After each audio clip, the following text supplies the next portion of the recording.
Today is the first day for the students of the strongest academy in the world, the World Union Academy. Hundreds of the most talented kids on the planet tried to get in this year, and only a few made it. And to open the ceremony, they call the rank #1 admitted swordsman to say a few words. Leonhardt, the golden boy who beat his examiner in seconds, the guy people say already swings a sword at teacher level. So everyone's expecting the classic "it's an honor to be here" speech. But Blondie flips the script and says one person in this crowd doesn't deserve to wear the uniform. Because there's a student here who didn't earn his spot like everyone else. A guy who couldn't even beat his examiner, but somehow still got accepted. Personally picked by a certain thick red-haired teacher through a loophole called the Divine Eye Admission, where a VIP can instantly admit someone. In Blondie's eyes, that's a backdoor student, and he starts shouting for this mystery guy to stand up and hand over his uniform right there. Problem is, the academy only identifies applicants by numbers, so nobody knows who he's talking about, except the guy himself. Our boy Gray is sitting in that crowd sweating like he's dating Blondie's sister. That's when Ariel, the teacher in question, decides she's heard enough. She teleports directly in front of Leonhardt and asks him if he honestly thinks he's stronger than the student she picked.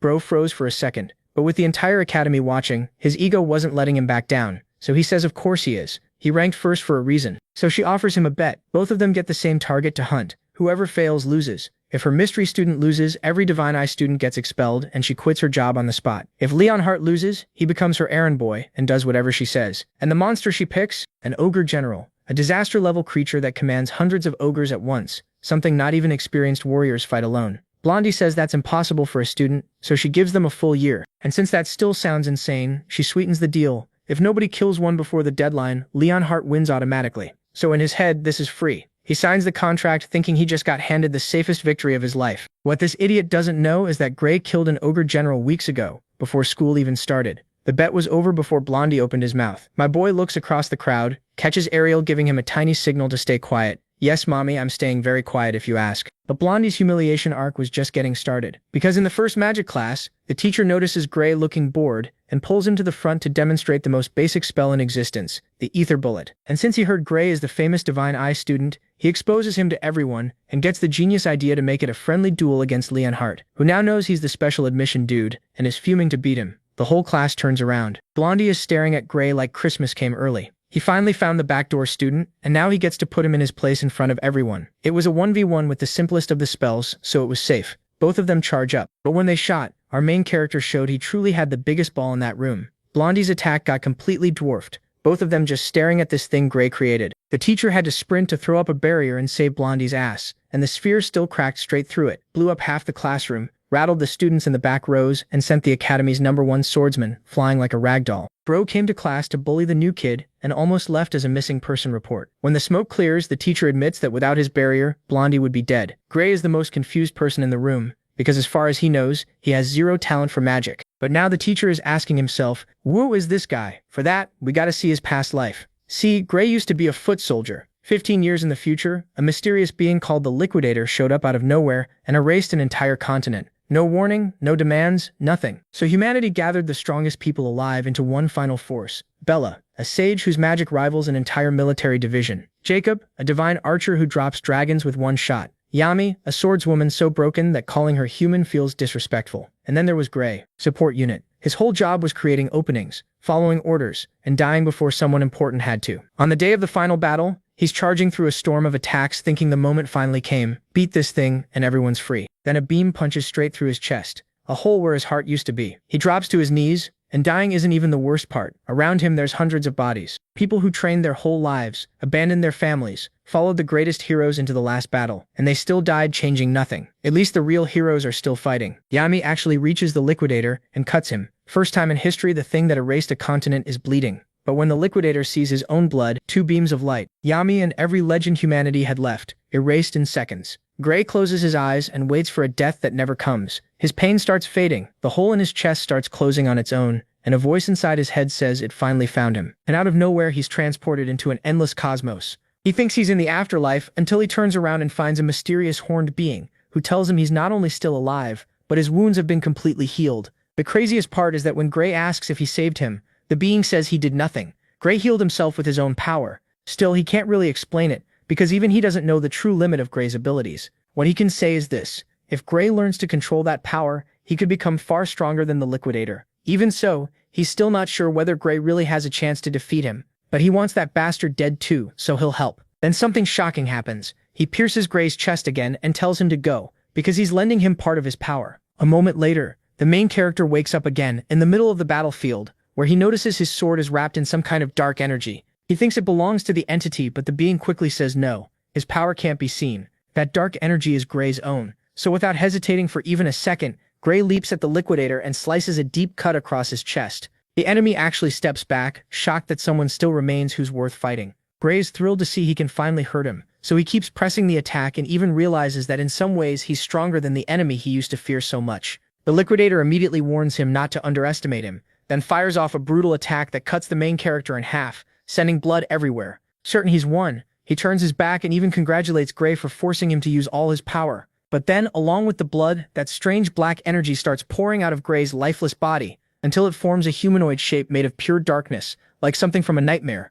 By now, even the liquidator can't believe what he's seeing, and he instantly creates a powerful barrier around himself. He can see the figure turn back into the main character, but he still can't understand how something like that could be human. Gray just stares at him, then grabs his sword and unleashes an attack so strong that the impact against the liquidator's shield sends out a massive shockwave of energy. But the real surprise comes a few seconds later, when the shield shatters completely, and the blade pushes into the enemy's own chest. Blood pours out, and once again he asks if Gray is human. Gray answers that he's wondering the same thing, and of course the liquidator still can't understand how he's alive. Gray admits the gap between them has already started to close, and this is only the beginning. The enemy thinks he can just crush him again and again until he dies, but Gray doesn't make it easy and quickly lands the first blow. This cut is even deeper than the last, leaving the liquidator bleeding and screaming in pain. But he has tricks of his own and activates an ability that can control the space around both of them. In an instant, night falls, the moon shines above, and he has only one thing to say: time's up. The thing is, Gray isn't about to be scared by something that simple. He attacks, aiming to cut off the enemy's head,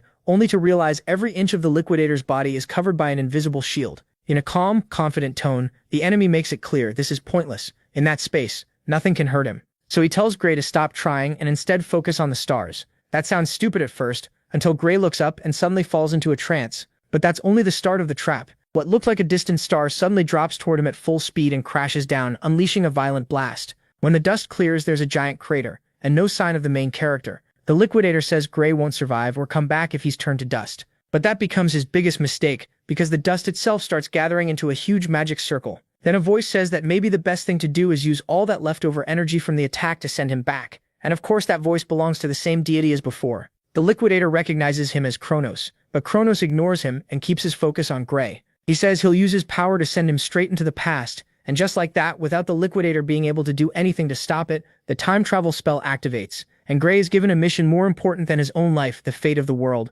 Then in the blink of an eye, the main character opens his eyes and realizes he's no longer on that terrible battlefield, but on a peaceful hill just outside Renato, his hometown, where he lived until it was completely destroyed, 15 years later. That means what he heard in his final moments wasn't a hallucination or some kind of joke. He really fought the liquidator one-on-one, and he really was sent to the past. Luckily, he notices a wound on the middle of his arm, which tells him he's gone back to the time when he was bullied by a guy named Velder. Velder used to torment Manuel, and just thinking about facing him again makes Gray's body shake. He feels so weak that he almost convinces himself the whole battle with the destroyer was just a dream, and that his only goal now should be getting stronger to survive. But on the way back home, that bastard cuts him off and says he's been looking for him, then tosses him a sword so they can have a training match. Of course, Gray knows Velder is dead serious, and even though he tries to refuse, saying his injury still hasn't fully healed, Velder keeps pushing until he charges at the main character himself with a sword in hand, saying that if Gray doesn't want to use a weapon, then he can take the hits with his bare hands. At that moment, Gray remembers a military doctor once told him his soul would never fully recover, because of an injury he suffered when he was younger. So maybe this was where his life as a loser began, and if that's true, maybe he has a chance to change it. So he starts dodging Velder's attacks. Then he's shocked to realize how slow Velder is and how basic his moves are. At first, Gray wonders if Velder was always this weak, but then he understands that what changed is something else. He's the one who got faster. Of course, everyone else notices it and stares in disbelief as he picks up the sword. Gray realizes then that it wasn't a dream. He really did go back in time, not with the body or the powers he used to have, but with the memories of every battle he's fought. And that's worth more than any talent. It becomes even clearer when one single move with that sword is enough to bring down Velder. For a moment, Gray wonders if he should really fight someone so clearly weaker than him. But that doubt doesn't last long, because he remembers all the years that bastard tormented him. So he not only forces him to drop his sword, but takes advantage of the fact that he's disarmed to attack him directly, the same way Velder had planned to beat him while he was helpless. And he's not doing it just to scare him, because with a single slash he cuts open Velder's chest, leaving him frozen in pain. Velder never expected Gray to actually strike back, But he's not the only one shocked, because that sword is supposed to be blunt, which means if it had been fully sharpened, Gray really could have killed him. For a moment, Gray wonders if he should keep going, until he remembers that bastard had already earned it. He deserves it, so Gray goes in again and knocks out his teeth with one hit. Then he tells him not to worry about him because he was the one who wanted to fight like this. Panicking, the guy yells for his friends to stop standing around and jump Gray. One of them hesitates, but they still think there's no way he can beat them when they outnumber him like this. So even when Gray warns them not to try it, those idiots rush him, and the next thing all four of them are kneeling in front of him. It's so pathetic that Gray wonders how he ever spent so long being scared of losers like them. What he really wants to know now is where they learned to fight. That's when he finds out they used to train at Zarya's Grima dojo, but quit, because they thought they were already strong enough. At first that makes the dojo sound like a rat nest, but it could still help him, so since entry needs a recommendation, he tells them to introduce him to the master. Velder tries to refuse, but Gray suggests they keep going with their little practice match. That shuts him up fast, and the idiot leads him there, asking why he suddenly cares so much about the dojo. Gray says it's the only way he can get into the academy, and one of them innocently says he's already strong enough and doesn't need that place. But Gray can only think about how not even the strongest warriors in the world could beat the Liquidator, so this is no time to get comfortable. He doesn't even know how strong he needs to become, and the only thing he knows for sure is that even the dark power that covered his body wasn't enough, at least not fully. Still, there were moments when, while controlling it, he could feel real power in his hands. And that only happened when he tried to copy the Grimmy technique, so he can't help wondering if the battle would have ended differently if he'd reached the level of someone like Kronos, may have sent him back for exactly that. With that in mind, they arrive at the dojo, where the master, a blue-eyed woman named Zarya, personally steps in to beat down the bullies for trying to use their skills against a civilian, then throws them out. She says trash like them never even deserved to be part of her dojo. But she doesn't stop there. The woman is so honorable that she quickly kneels before Gray and says that, as an apology, she wants to write him a recommendation letter to make sure he gets into the academy. The problem is, first she needs to test his ability. So she faces him, and she's genuinely surprised when Gray charges at her with a sharp, practical technique that's far too polished for someone his age. That's when it becomes obvious why Velder and the others never stood a chance against him. Even if his style is mostly self-taught, it has the shape of a true rough diamond. That excites her, and even though she wants to keep the match going, it's time to end the fight. So she starts pressing much harder, planning to disarm him with a couple of quick thrusts. The strange part is that even after raising the intensity by several levels, Gray keeps answering solidly and matching her pace, even as she pushes harder and harder, until even Zarya realizes she's using her full power. It's gone from a test to a real struggle, just to keep him from surpassing her. At that point, she truly starts to feel afraid of him. And then Gray throws out a direct wild strike that Zarya barely manages to dodge. She admits that happened because of the fear she felt earlier. She tells herself she wasn't being overwhelmed. Her instincts were just speaking, and now she thinks she's found an opening and can beat him. Certain she can finish the fight, she attacks, only to realize she was completely wrong because out of nowhere the sword she was supposed to use to win suddenly breaks. Gray realizes it was a small release of the same power that awakened in his fight with the Liquidator. In other words, he hasn't lost it completely. But there's a problem. Without warning, his body starts shaking and he drops to his knees because it can't keep up at all. He has to struggle just to stand again, which makes him realize he needs to use that power very carefully. He wonders if he should tell Zarya, but quickly throws that idea away, because he doubts she'd believe him.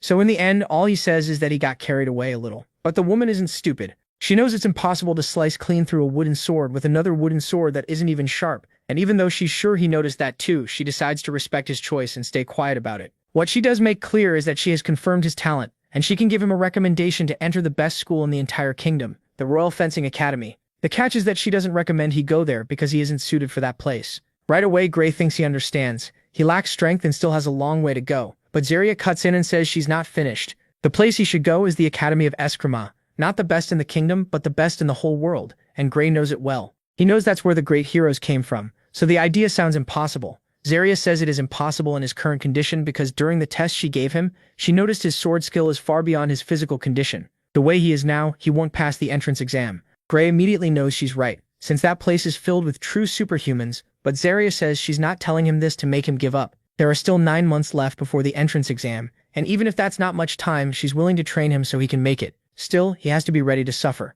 Gray accepts and asks her to turn him into a completely different person over the next few months. Zarya says that's the right answer before telling him to get ready, because his hell starts now. Then we get a small time skip of 8 full months, and she takes the training very seriously. But just as the pain is guaranteed, so are the results, because his body changes a lot and his muscles grow noticeably. Eventually, Zarya admits she has nothing left to teach him, so he can go. Worried, Gray says they still have a month left to polish anything that needs work, but she insists the best thing he can do now is go to the exam site and get used to the area. So she gives him a bag of money, enough for travel and food. Even with her kindness, Gray thinks leaving a whole month early is still strange, almost like she's trying to send him away from the village. She tells him he's overthinking it until he reveals that he heard rumors about an ogre nest found near the village. Right away, Zarya tries to play dumb, but even though she says guards from the capital will come deal with it, the worry on her face gives her away, and Gray can see the lie instantly. Besides, he already knows what will happen. Help will never come, and just before the village is destroyed, she'll die trying to fight the strongest ogre. Still, he stops pushing and pretends to accept Zarya's decision. She smiles in relief, wishing him luck on the exam. But what comes next is nothing like the peace she promised. Because weeks later, she's moving through the forest toward the nest, when a voice above her asks where she thinks she's going. Of course, it's Gray, who has been following her in silence because he refuses to let history repeat itself. Zarya immediately asks what he's doing there, but Gray says that question should be for her since she was the one who said the capital would handle the ogres. She explains they couldn't come because of more urgent matters, so she decided to take care of the threat herself. Confidently, she tells him not to worry, because even if the boss is elite level and the nest holds around 50 monsters, it's still nothing she can handle. Technically, she's right, and Gray knows she can deal with that much. What she isn't considering is that the ogre's real strength lies in its intelligence. So even if Gray never learned exactly how they beat Zarya in the other timeline, he's sure she won't make it out alive. That's why he asks her to please let him come with her. As an excuse, he says it'll be the best way to gain real experience, and even asks if she really thinks he'd just be a burden. She answers that she would never think that, because she understood long ago that he's stronger than she is. The problem is that monster nests like this are too unpredictable and too dangerous for someone with so little experience, no matter how strong he is. But Gray is so desperate that he draws his sword and threatens to knock her out right there so he can move ahead and face the boss alone. That finally makes Zarya give in, and she tells him he can join the mission on one condition. He has to promise her one thing. No matter what happens, he must get out of there alive, even if that means leaving her behind.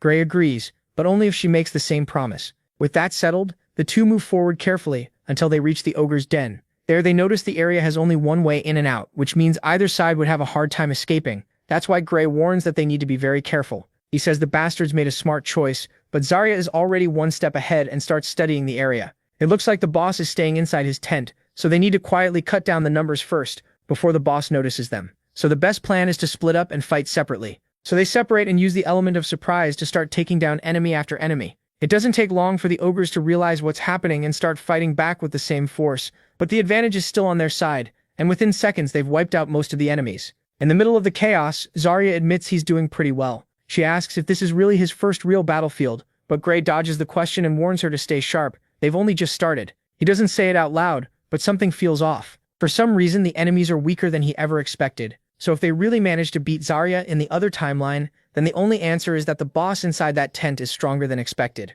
And he's right, because out of nowhere he feels eyes staring at him from inside the tent. Every instinct in his body goes on alert, to the point that Voltaire yells at Zarya that she has to run. Of course, she doesn't understand the sudden change. But when Gray shouts at her not to ask questions and just run, she moves, sprinting for her life. But it's already too late. At that exact moment, the boss lands right next to them, and they confirm that yes, it's an elite-class ogre, and it's saying what an honor it is that they came to it. The real problem starts when Gray says that isn't the boss. Then the ogre lets out a loud warning cry followed by hundreds of others, bringing in a second wave of enemies just as strong as it is. In other words, that elite ogre isn't the boss. It's just one soldier among hundreds of ogres led by something even stronger, and in the distance they finally see an ogre general. That's a monster they definitely can't handle alone, so Zarya insists they need to focus on breaking through and escaping before things get even worse. But even though she lands a clean strike on the first enemy, the real nightmare begins when it regenerates like nothing happened. In the middle of it all, Gray explains that an ogre general's roar can boost both the strength and healing of its allies, so they'll need another plan. Then, out of nowhere, the protagonist tells her to cover his back. She doesn't need to do anything special, just buy him a little time while he takes down that bastard. And that's when the real battle starts, because to reach the general, they first have to break through a crowd of elite ogres so strong that just one clash of weapons shatters the protagonist's sword into pieces. The confidence he had starts fading fast. Even though he pulls out his spare sword, he knows it's only a matter of time before that one breaks too. Luckily, Zarya notices, and knowing two swords are better than one, throws him her spare, hoping it'll help him last a little longer. The problem is, he'll have to use it very carefully. So Gray focuses on moving smartly, making every swing hit as many enemies as possible. At first it works, but it doesn't take long before the ogres focus on him and start surrounding him from every side. And if that wasn't enough, the ogre general lets out another powerful roar, and to his surprise it makes them even stronger, to the point that monsters who were already dangerous enter a kind of blood-crazed frenzy as they charge ahead with only one target in mind, the protagonist. By then it's obvious the general has seen through his plan, but it's too early to give up,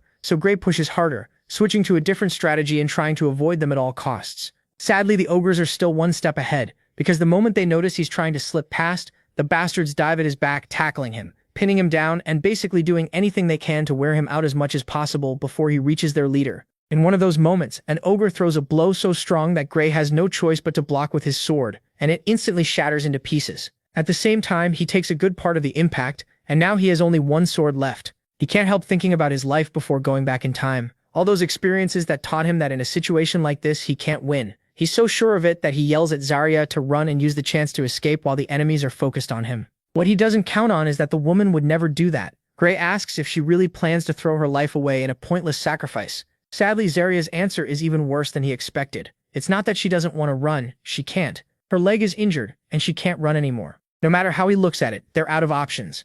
The protagonist can't help thinking about how ironic the whole situation is. He thought he traveled through time to defeat the Liquidator, but when his last sword is destroyed, it's obvious everything is going to end even sooner than in the other timeline. But that's when he remembers he's not done yet. If the only other choice is to die for nothing, then it's better to risk it by activating that strange power from before. The last time he used it for just a few seconds, it nearly killed him, but his body has changed a lot since then, so he tries to focus on the feeling he had when it activated, closes his eyes, and bets everything on the next second. Luckily, the effect is instant, because something awakens inside him, and in the blink of an eye, his sword is covered in dark energy, so much that a single swing is enough to cut down every enemy around him. The look on Zarya's face turns to confusion, and he just gives her a smile, before promising that from now on, everything will be fine. That starts the hunt, because the general is so shocked that the effect of its skill on the others completely breaks. The white-haired boy uses that chance to wipe out the enemy that had been giving him so much trouble. After a while, the two of them are left standing over the bodies, including the generals, and the protagonist apologizes to Zarya for breaking her sword. Of course she couldn't care less now, since he literally just saved her life. But right when she tries to ask where that power came from, Gray collapses to the ground, completely drained, or at least that's how it looks at first. On his side, the protagonist wakes up in the middle of nowhere, a completely black space where there's nothing except a sealed door, and from it waves of dark energy slowly begin to leak out, the same power he felt before. That's why he figures that if he opens it, he'll gain complete control over that ability. It sounds tempting, until he unconsciously steps forward and his body is hit by a murderous pressure that freezes him on the spot. Of course, he doesn't hesitate to step back, because he's sure that if he opens the door as he is now, he'll die. And the creepiest part is that the moment he thinks that, an outside voice says he made the right choice. Thankfully, right then he wakes up in the village infirmary, where Zarya has been waiting for him. To him, it felt like he was gone for only a few seconds, but in reality, he's been unconscious for 5 whole days and she admits she thought he had died. Calmly, Gray says he just pushed himself a little too far, but the white-haired girl doubts that's enough to describe the crazy thing he did. Everything he pulled off with just a few sword swings. Still, what matters now is that he's okay, so she asks if he can stand up, and that simple idea is shut down right away, when Gray realizes he can't even gather enough strength to move his right arm. And strangely, that's not even the weirdest part, because he notices a large black stain spreading under the bandage. Zarya can't even see it, and the only obvious thing is that his arms are a mess, but he can't feel it because they gave him a magic potion. And that's when everything else stops mattering, because Gray knows those are insanely expensive and is almost too shocked to speak.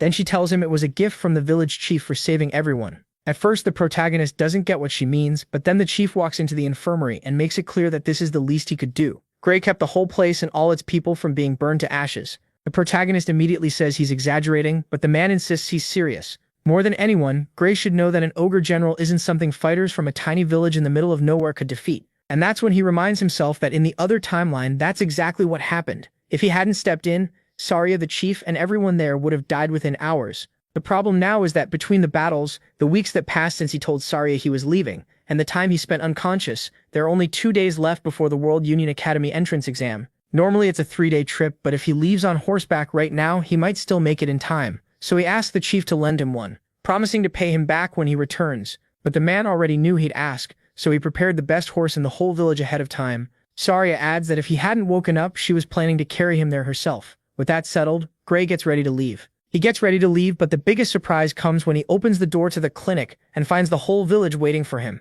ready to send him off with signs, cheers, words of thanks, and even a bag of money they collected to help cover his academy costs. Without hesitation, Gray thanks them all, and even though he admits the pressure to pass feels heavier than ever, Zarya tells him not to worry. She knows better than anyone that no other applicant can say they beat an ogre general. Sure, with his right arm like that, he won't be able to shine the way he should, but Gray insists his left arm will be enough, and he won't even need that strange power from before. The examiners aren't blind, and there's no way they'll overlook someone as gifted as him. No matter what, he's going to pass. With that promise, Gray sets off, thinking that if he managed to save a village that was supposed to be destroyed, then the future really can be changed. From there, we jump straight to the start of the entrance exam, where the announcer says all examiners must stay inside the central arena until the process is over. What shocks Gray is the number of people there. Hundreds of applicants, even though usually only around 20 get picked each year. Some even say there have been years when only one person made it. Then Ariel steps forward as the head evaluator and, with a single snap of her fingers, hands out a ticket to every applicant with their number on it, the only information they need. The Academy doesn't care about gender, age, nationality, bloodline, or money. None of that matters here. The only thing being tested is talent. Ariel even says some people have gotten in using fake names, but what catches Gray off guard is that even though he left his sword at the inn, they still knew exactly what his specialty was. As if she read his thoughts, Ariel explains she assigned their courses based on how they look. And from the way she looks at them, she clearly has some kind of skill backing that up. If she got anyone wrong, they're free to raise their hand. Even though everyone thinks that's insane and assumes she must have researched them beforehand, not a single person raises a hand. After that, she announces the tickets also show one more thing: the day and time of each evaluation. Gray's turn is scheduled for the next day at 11 in the morning, which is a problem because part of him hoped his arm would have more time to heal. But Ariel makes it clear there will be no changes, and anyone who arrives even a few minutes late will be disqualified. So he moves straight to the next day, when Gray realizes his arm hasn't healed at all. That means he'll have to manage with only his offhand. At first, that makes him hesitate, but when there's just one person left before his turn, he keeps telling himself he still has a chance, and the best thing he can do is study the sword examiner. He'll be fighting. If this test is a real battle against one of the Academy's strongest swordsmen, then looks mean nothing. The examiner tells another candidate he can take the first strike, and even though the guy throws a blow strong enough to crack the ground, the examiner dodges it and effortlessly places his sword against the candidate's chest, showing the match is basically over. But the guy still refuses to quit and attacks again, only for the examiner to block his huge blade with one that's about half the size, and disarm him in a matter of seconds. Just like that, the exam ends. Watching from his spot, Gray realizes he's in trouble. So when his turn comes, he steps forward with one thought in his head.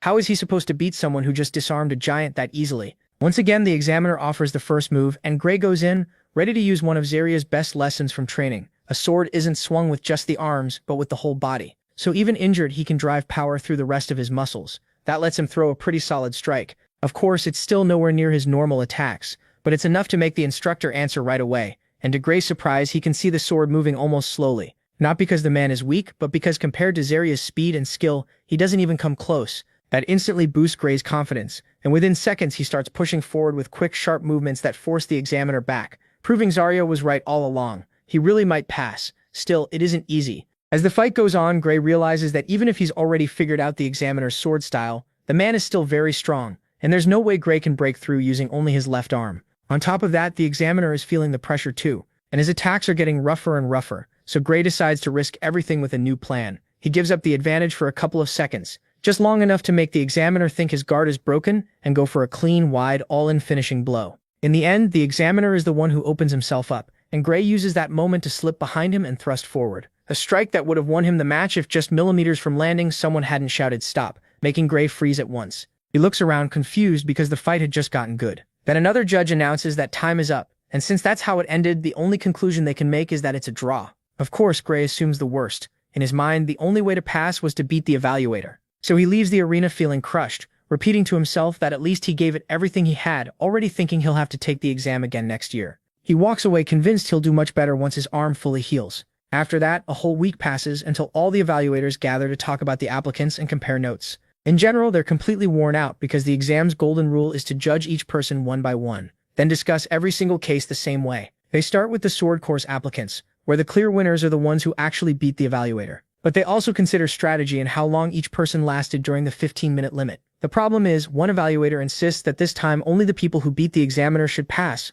plus maybe a few rare exceptions, and sadly, Gray isn't one of them. In fact, no one even says anything special about his performance. It seems like that's the end of it, until someone asks what they'll do about candidate number 513. Of course, that's Gray's number, but the surprise is that the one who brings him up is Ariel herself, insisting he has real potential, even if the others don't agree. They argue that even if it looked like he was about to win, the fact that he relied on cheap tricks says a lot, and none of it is good. They do admit his technique was solid, but say he lacks strength and spent most of the test getting overpowered, which to them means he's useless. That only makes Ariel laugh to herself. With so many people watching, she finds it ridiculous that none of them noticed that one small detail. But we don't get to hear the rest of the argument, because we jump straight to the next day, when they announce that only 6 people have been accepted into the sword course. Candidate number 5, number 217, 432, 615, 753, and 925. Even though Gray still waits to hear his name, they make it clear that's all of them, and only those 6 candidates have the right to cross the bridge and finish the enrollment process. Everyone else must leave, except for one more, the one personally chosen by the Divine Eye, candidate number 513. Within seconds, Gray's ticket bursts into bright blue fire, and everyone stares at him with curiosity, admiration, and anger, because a special Divine Eye admission isn't something just anyone gets. Gray has no idea what that even means, but he hears some people whisper that it's just how spoiled idiots sneak in through the back door. That makes even less sense to him, because he literally has no connections at all. He even wonders if Saria might know someone, until an old man cuts in and tells them to shut up because Divine Eye admission is an honorable category that has produced heroes for hundreds of years. They fire back that lately it's lost all prestige, since it's only been used to admit useless people like Jacob, Bella, and Yami, 3 of the Academy's biggest failures. What they don't know is that Gray knows those names very well. Even if people see them as weak right now, they'll become part of the main force against the Liquidator. Either way, the point is simple: he got in. From there, we move straight to the entrance ceremony, where Gray and the other chosen students receive their documents and are called to the plaza in front of the main office. The strange part is that when they arrive, there's nothing there, and they start wondering if they came to the wrong place. Then an assistant shows up to explain that there's been a small delay with the setup because of a mix-up. Since the place is completely empty, they figure it will take a long time, but then he tells them to step back so they can begin the setup, and in an instant the ground lights up with dozens of magic circles that spread out in a brilliant glow and start forming a small coliseum. With a smile, he tells them to sit wherever they want. The students head over completely amazed because that wasn't normal magic, it was teleportation used on huge objects. Even Gray, who's seen plenty of wild things, thinks this is an insanely flashy way to use that spell. That only makes him even more excited since it shows just how much power the World Union Academy has. Still, a boy up front notices something Gray missed. There are way too many seats for just 30 accepted students. His friend explains why. The Academy brings together the best students from all over the world, but what does that have to do with anything? To get it, he needs to look up, because dragons and airships are all arriving at the same place at once. Once again, the guy has no idea what he's looking at, but the protagonist recognizes them right away. Strato Queen magic aircraft, the biggest and most expensive in the world. So it's crazy to think they're casually using them just to bring in the rest of the students. The ceremony isn't only for the new ones, the seats are also for upperclassmen. Once everyone is gathered, the assistant says they can finally begin the ceremony. It turns out to be painfully boring, because the director gives a speech so dull that Gray is almost falling asleep, until they start introducing the top students from each year. That's when a blonde boy near the protagonist stands up, Leonhardt Apias. He's the strongest swordsman in the group, and during the entrance exam, he beat the examiner in seconds. Rumor says he's as skilled with a sword as some of the teachers, so of course he catches Gray's attention. Even more when he asks the teachers if he can speak freely, and they say yes, not expecting Leonhardt to start complaining about the academy. He says it's an honor to be admitted with everyone else, all that stuff, but then insists that one person there doesn't deserve to be here. To make it perfectly clear, he turns to Ariel, the Divine Eye, and asks if she knows who he means. Ariel seems surprised. She answers that everyone here passed strict tests, so even if not all of them are as strong as him, they still earn their place. Then she flat out asks what the hell he's talking about. Leonhardt says everyone deserves to be here except the guy who got in through the back door with that so-called special Divine Eye admission, and he doesn't stop there. Leonhardt starts shouting for that student to show himself and hand over his uniform, obviously talking about the protagonist. Luckily, because everyone was chosen only by numbers, no one knows what he looks like. Ariel tries to change the subject, but Leonhardt keeps going until she suddenly teleports right in front of him, and in a pretty creepy way asks if he really thinks he's stronger than that other student. At first, Leonhardt gets so nervous he can't even answer, but then he steadies himself and says of course he is. He ranked first for a reason. That's when things finally get interesting, because Ariel suggests a bet. 2 things will be on the line. First, the other boy's admission, and also her own job. The protagonist freezes, since he definitely never agreed to anything like that. Leonhardt asks if they're really going to make him fight, but Ariel says no. If the other boy got serious, Leonhardt would die, and as a teacher, she won't risk a student's life. That instantly makes things tense. Leonhardt asks if that's supposed to be an insult, but the redhead makes it clear she means every word. So instead, they'll compete by fighting monsters. That way it's safer and fairer. And Ariel even hints that Leonhardt is better at fighting monsters than humans. What exactly she means by that, we don't know. Still, Leonhardt accepts, and Ariel starts laying out the rules. Basically, each of them has to kill the monster she names as the target. Every round, the target monster gets stronger, and whoever fails to kill theirs loses. If the protagonist loses, Ariel will quit her teaching job, and every special admission student will be expelled. But if Leonhardt loses, he'll have to do whatever she says. Before agreeing, he wants to know what kind of monsters they'll face, so he doesn't walk into a trap. And this is where things get weird, because Ariel acts like she's thinking, then asks how he'd feel about fighting an ogre general. That's way too specific to be random, so the protagonist starts wondering if she knows more than she lets on. Of course, Leonhardt says that isn't a monster a student can beat alone. Ariel says fine, it can be a long-term bet. They'll have until the end of the year to defeat the creature, or they lose anyway. Even then, the blonde still thinks it's impossible, because it's a disaster-level monster.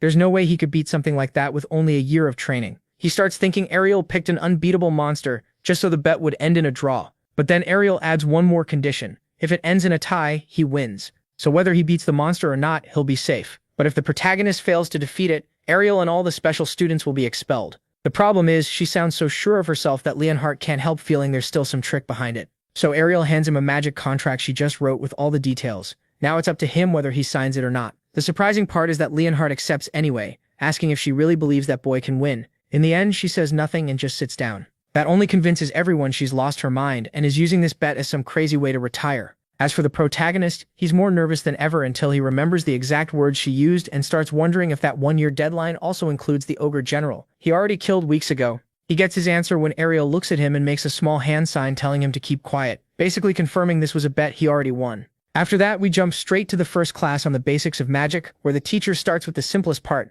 Inside every person's body, there's an invisible energy called aether. By using the right magic circles to control it, people can do amazing things. During all that talk, the protagonist is glad most of this is stuff he already learned in his past life's training. That means his real problem is Leonhardt, because they ended up in all the same classes. So now the goal is keeping it secret that he's the special student Leonhardt hates so much. The problem is, if he wants to stay unnoticed, he's in trouble. The teacher notices he looks bored, and without any filter, tells him to come up front and show the class how to use basic magic. The protagonist admits he didn't think knowing magic was required since this is a sword course, but the teacher explains they still need the basics so they can work together with mages.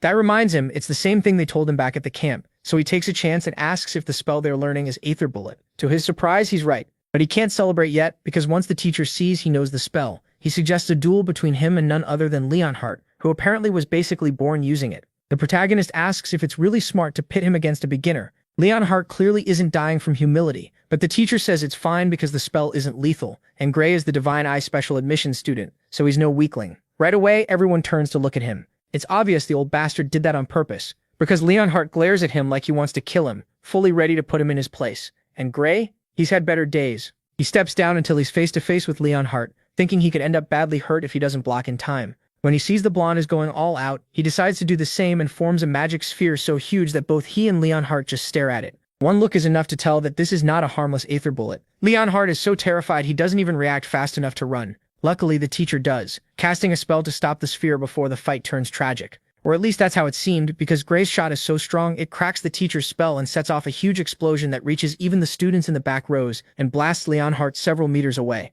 The good news is everyone survives, but the teacher admits that if he hadn't softened the impact, the blonde would be dead. What shocks him most is that he's never seen an Aether Bullet that big. That's why he turns to the protagonist and asks what he just did. The boy is just as confused, since he didn't even use that strange energy from before, at least not on purpose. It's more like the Aether Bullet he learned during the war is different from the one they teach at the academy. But the teacher makes it clear that it is an Aether Bullet. The only difference is the quality of the spell. He doesn't seem to have used normal Aether, but super compressed Aether. Of course, no one in the room had ever heard of that, so the teacher explains it's a level of power even professors struggle to produce, and even he can use it, only nowhere near that level. Right away, the students start wondering if that's why he was admitted through the Divine Eye. Even so, the protagonist still has doubts, because he clearly remembers that this was exactly the kind of spell they taught in the war, and even though he doesn't, he says it's ridiculous. Anyone could do that with the right training. To put it simply, the teachers are way too weak, and that only makes the professor more excited. He keeps pushing Gray to move into the magic class as soon as possible. Of course, Gray turns him down. He was always told he had no talent for magic, and that just gets the professor even more worked up.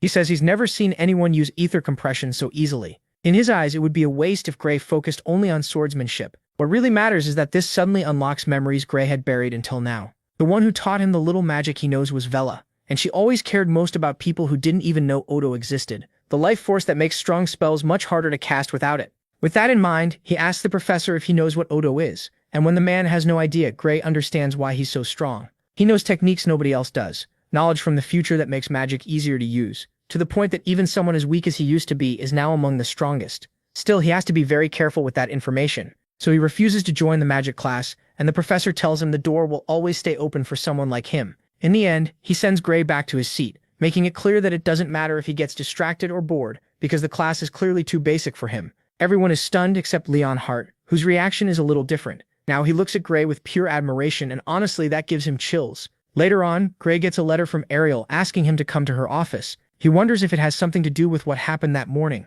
When he reaches the door, it tells him to come in before he can even knock, like it can somehow see through walls. But that's not even the strangest part. The second he enters, a sword comes flying straight at him. He manages to block it, then freezes when he sees that the attacker isn't Ariel, but a blue-haired girl who looks very familiar. The problem is, before he can figure out where he knows her from, something else grabs his attention. Ariel is watching from her desk with two other professors beside her. She says she knew her guess about him was right, but the men still aren't fully convinced, so they ask the girl if she really attacked with everything she had. And here's where it gets interesting. They call her him, so Gray realizes this is him, Albright, the girl who will become the strongest sorcerer in the world. Before he can react, Ariel says it's obvious the protagonist gave it her all, and forces the others to pay up, because they had made a bet on whether Gray could withstand an attack from someone as powerful as the blue-haired girl. Ariel decides to be generous, and gives Gray part of her winnings, a gold coin worth a small fortune. While he nearly panics from holding something so valuable, the professors admit Ariel was right about her theory from the other day. Gray had been protecting himself by avoiding use of his dominant arm on purpose, which could only mean he was dealing with some kind of injury, and that hurt his performance during the test. Of course, they're completely right. Gray wonders how they figured it out, and they tell him that if they hadn't noticed, they wouldn't deserve to call themselves professors. Still, Ariel was the first one to catch it during the exam, so the others have to admit he really does have great potential. The problem is, potential alone isn't enough. Before leaving, one of them warns that he better recover, or he won't meet the standards for the sword course. After that, Gray is left alone with Bella and Ariel, who asks him to have a talk about magic. She makes it clear she heard what happened in class earlier. In fact, the professor personally came to her demanding Gray be transferred, but she refused to because she believes he's better suited for the sword than for magic. Even so, what he did was impressive. Clearly impulsive, with little understanding of ether, yet still something very few people can pull off. So she wants to hear his secret. She even offers money, and promises that whatever he says will stay in that room. She doesn't need the answer for Bella, who is a genius at magic theory but not nearly as good at putting it into practice. For some reason, MC just can't properly use ether compression, which makes sense to Gray. He already knew Bella took a long time to unlock her true talent. Ariel keeps pressing him if he can help her. He can save Bella from being sent to Professor Bradley, a man Gray recognizes right away, because he's infamous for carrying out experiments on humans, and in the future he'll even become the cause of terrible magical disasters, the worst magic criminal in history. But for some reason, Ariel explains that if Bella doesn't improve before the end of the year, she'll be sent to him for a surgery that's supposed to improve her magic. Ariel wants no part of that, and she says it herself. Dozens of people have died because of his horrific methods. Even so, Bella would rather risk that than be expelled. That puts Gray in a hard spot because revealing this kind of knowledge could literally change history, especially since Bella would probably discover Odo on her own eventually. Even so, when he thinks about all the damage the Liquidator will cause, he tells himself that this is exactly why he's here, to change that terrible future. So he promises to teach them everything he knows. After that, we move to the training grounds, where Gray explains everything Bella once taught him, well, from his future, and they do it under a magic contract that forces everyone to keep it secret no matter what. At first, what Gray tells them sounds insane, but the more they think it over, the more sense it makes. Bella gets excited, saying it literally sounds like magic from the future. On top of that, none of his ideas go against how current magic works. They just add to it. So the blue-haired girl decides to test it by using the knowledge he gave her to cast a spell at full power. For Gray, though, that is not exciting at all. He's seen what Bella can do, and he knows one of her attacks can wipe out an entire city. Not only that, but she's so powerful that the odds of her controlling all that power at this point are low. The problem is, before he can tell her to stop, Bella fires the spell and in a single second, blows away the whole training field. That includes Gray, who would have been completely burned alive if he hadn't managed to seize control of the energy at the last second. In fact, she handles it so well that it changes from a blast like a nuclear bomb into a huge dragon shape that flies through the flames. Then she collapses. At first, Gray worries, but Ariel explains that the poor girl just ran out of ether. Even so, she can't deny that what Bella pulled off in a single try was absolutely incredible, and it proves just how much power was inside her waiting to come out. With the little strength she has left, the protagonist insists she couldn't have done it without Gray. But all he can think is that he merely taught her something she was the one meant to create. The important part is that they managed to save her from a surgery so dangerous it wouldn't just have risked her life. If she survived, it likely would have taken away her control. That famous procedure can grant huge magical power in exchange for the user's control over it, which explains why the future Vela was always so careful with her magic. One spell could put her life and everyone else's in danger. Anyway, now it's Ariel's turn to keep her side of the deal, because what Gray asked in exchange for teaching them about Odo was for her to heal his arm. The redhead says there's a very special kind of magic she wants to use on him, and with that she gently places her hand on his wound. Blue energy wraps around it, and after a few minutes it fades until Gray can move his arm completely again. He's completely shocked, because not even a top-grade healing potion had that kind of effect. Proudly, Ariel explains that her highly specialized magic is far beyond those potions. Then she tells him to test his arm with a sword, so Gray starts throwing out a string of slashes and realizes that even if it looks fine, it doesn't feel like it moves the same as before. Ariel understands that right away. She says that while she repaired his nerves, her magic can't heal wounds to the soul, a concept most people still don't accept, but one she firmly believes in, because her eye can see it. Even right now, she can tell his soul is slowly healing. So physically his arm is perfect, but he still needs more rest for his soul to recover. For now though, he can train like normal, and she'd actually like to watch him fight so she can understand what kind of swordsmanship he uses, and why it can damage a person's soul so badly. From the way she explains it, the soul matters here just like ether and Odo, because Ariel says there's a sword technique that uses the soul to move the blade. The swordsmanship of Amy. Gray is stunned to hear that name because at this point in the world's history she is still far from the sword saint he once knew. Still, Ariel is very sharp, and points out that he moves his sword in the exact same way Amy does, except it feels like the person who taught him was even more skilled. And of course Gray's first teacher really was her. It was future Amy, so he quickly changes the subject and asks how swordsmanship can affect the soul. Ariel says that can happen with a very rare style of swordsmanship, the same kind used to bring down an ogre general in a single slash. At that point, it's obvious Ariel knows the truth, and she's not just thanking him for basically winning her another bet. She explains that she saw how that battle ended, so she knows normal techniques could never have done it. There's a strange power her eye can see, something slowly leaking through a chained door. Of course she means the same door Gray saw the last time he used his ability. Then she says something even more shocking. She doesn't fully understand that power, but she has seen something similar to his before, a force tied to a being called the Liquidator. Gray freezes on the spot. He doesn't know what to say or even think, because the Liquidator shouldn't have appeared yet. It's not supposed to exist in this time period. Seeing his reaction, Ariel realizes he already knows about the Liquidator. She's almost surprised, but then remembers that Gray always seems to know things nobody else should, like knowledge from the future. This woman is way sharper than she first looked, so she asks him directly what he knows about the Liquidator. Gray only says it is a huge threat to humanity. He stresses that it has to be stopped before it appears and destroyed if possible. Hearing how serious he is, Ariel thinks he may be overdoing it a little. But if that's true, then the answer is simple. They need to stop Professor Bradley's experiments. That's because she already knows about the Liquidator. It's the being Bradley is trying to summon. Now that really shocks Gray because in the future he never knew where that monster came from. He once believed nobody knew, but the more he thinks about it, the more sense it makes. In humanity's final years, the Academy always acted like it knew exactly where the Liquidator would appear. So the one left in the dark was him. And since Professor Bradley is part of the Academy, the conclusion is obvious. The World Academy was involved with that creature all along. That's why Gray tells Ariel the experiment must be stopped right away. Ariel agrees, but she doesn't have the authority to stop another professor of equal rank. She even says she already tried pushing her superiors to cancel it. Worse, she isn't allowed to tell Gray who those higher-ups are. This place runs on a strict chain of command, and someone like her can't break it. At this point in the story, the full scale of Professor Bradley's crimes still hasn't come out, so Gray tells her he knows exactly where the bastard's hideout is. Maybe they can catch him in the act. The problem is that the Academy still backs him, so if they go in without solid proof, they'll be the ones who end up locked up. With that in mind, Ariel asks if he has any evidence. But beyond what he knows, Gray admits his hands are tied too. Ariel then changes the subject and says there's someone at the Academy who might help him control his power, a genius when it comes to unknown forces. It's Hector Philo, a name Gray recognizes right away as the man who trained the Sword Saint. Kindly, Ariel offers to set up a private lesson so he can start training with him the very next day. And Gray gets excited because that's exactly why he came here in the first place, to control his power. From there, we jump straight to training with Hector, and it starts in the most random way possible. The guy literally makes him sprint through the Academy forest at full speed. Worst of all, he doesn't even let Gray drift off or think about anything but running. The goal is to wear out his body because only then can he awaken his student's power. Is it insane? Absolutely. Still, Gray keeps telling himself, Hector knows what he's doing, even while another part of him can't stop thinking that every second he wastes running around, Professor Bradley is messing with the fate of the world. And that goes on for a full week, until Ariel calls him in to ask how training has been. Gray takes the chance to complain that all he's done is run the whole week. But then things suddenly get more serious when Ariel receives a letter that changes her expression at once. Gray notices and asks what's wrong,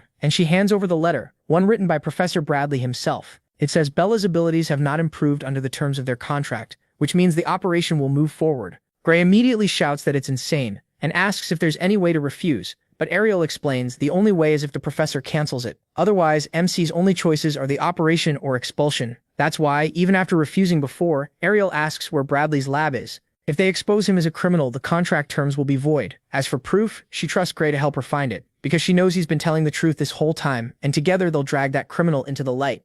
With that decided, Gray reveals that the lab is in the mountains near Toril Village, and Ariel remembers that bastard has an Academy-approved lab in that same area, which means he's been using it as the perfect cover for his illegal experiments. On top of that, everyone knows no Academy professor would interfere with another professor's lab for no reason, which means they need evidence now more than ever if they want to stop him. Still, before they can talk more about it, Bella walks into the office. She got the same terrible letter too. Ariel quickly takes it from her and assures her she doesn't need to worry about that. He clearly has no idea what's really going on, so she asks if Ariel really plans to fight Bradley all alone. Ariel answers that her own strength is more than enough. Even so, Gray knows what that bastard is capable of, and he has a very bad feeling, so he offers to go with her. Bella does the same, insisting she can't let them risk themselves for her. It sounds like a solid plan, except Ariel reminds them Bradley is still a professor, and who knows what he might do to them. Gray says that's exactly why they need to work together, because if they use the same power he used to defeat the Ogre General, their chances of winning go up a lot. Seeing how determined they both are, Ariel knows they'll go no matter what she says, so she finally agrees on one condition. No matter what happens, they must put their own safety first.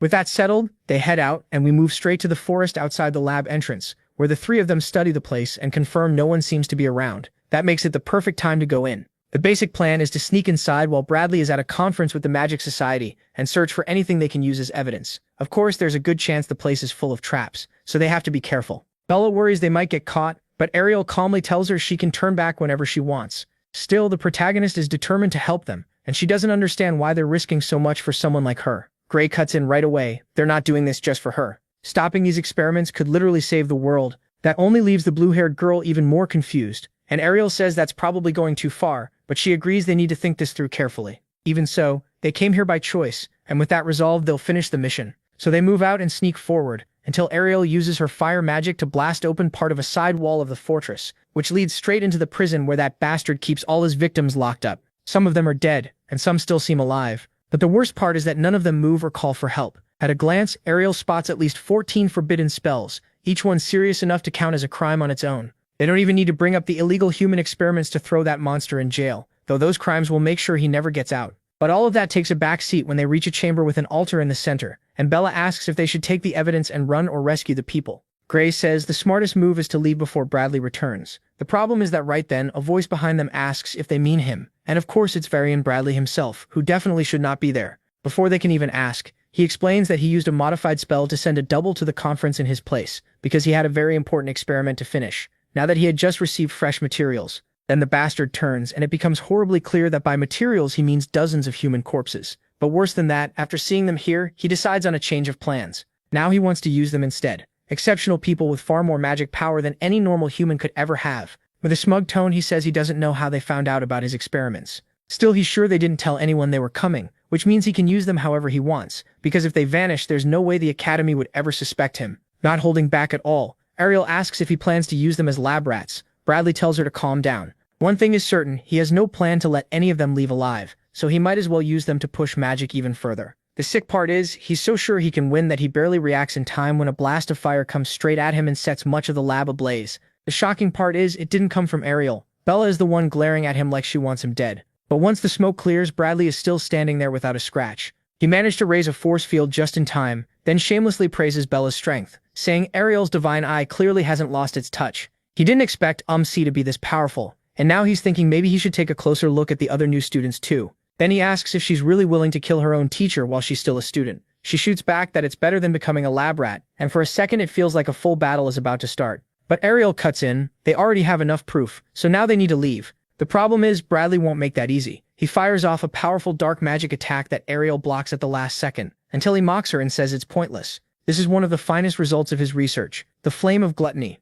a fire that can devour defensive magic and turn it into fuel for itself. In other words, it can't really be blocked, and that becomes obvious when Ariel's shield starts cracking apart, to the point that she has to call on part of her divine eye's power to create a second layer of protection. Sadly, it's clear that won't hold for long either. So she hands the kids a memory bag and says Hector will know what to do the moment he sees it. In short, she wants them to run. But Bella does the exact opposite, and uses her magic to put up a third barrier, holding it in place until Ariel yells that they had a deal. Bradley's magic is too abnormal for them to handle, so she'll buy them the only thing that can save them time. But then comes the real shock. Ariel's barrier breaks and the only one still standing is Bella. Not only does she endure it, she starts wearing Bradley's magic down little by little, because she reveals that they just needed a slightly different approach. Of course, Ariel isn't the most surprised. That title goes to Bradley, who insists it's impossible, there's no way she could have made a counterspell this fast. Bella explains that she recently learned a very interesting theory and it made figuring out his trick a whole lot easier. That sends Bradley into a rage, and he starts screaming, demanding to know who taught her. The protagonist only says it's a secret, though she'll give him one hint. Her tutor was another student. Bradley takes that like a bad joke, then grabs a strange magic crystal and crushes it into countless pieces. He warns them this will be their end, and within seconds hundreds of eerie skulls made of energy join his earlier spell. That not only makes it stronger, but Bella's own energy starts to give out, which Bradley notices right away. He figures she has at most 1 minute of ether left. Getting desperate, MC tells Ariel to use every second she can to attack, and Ariel uses her eye to search for any option they have left, realizing she can project her mana outside the barrier. So she does, and within seconds she fires a beam of energy that looks amazing at first, but not for long. It turns out the Redhead's offensive magic is one of the weakest among the Academy staff, and Bradley's flames can absorb part of its power, making the whole attack useless. Once again, their chances of winning look terrible.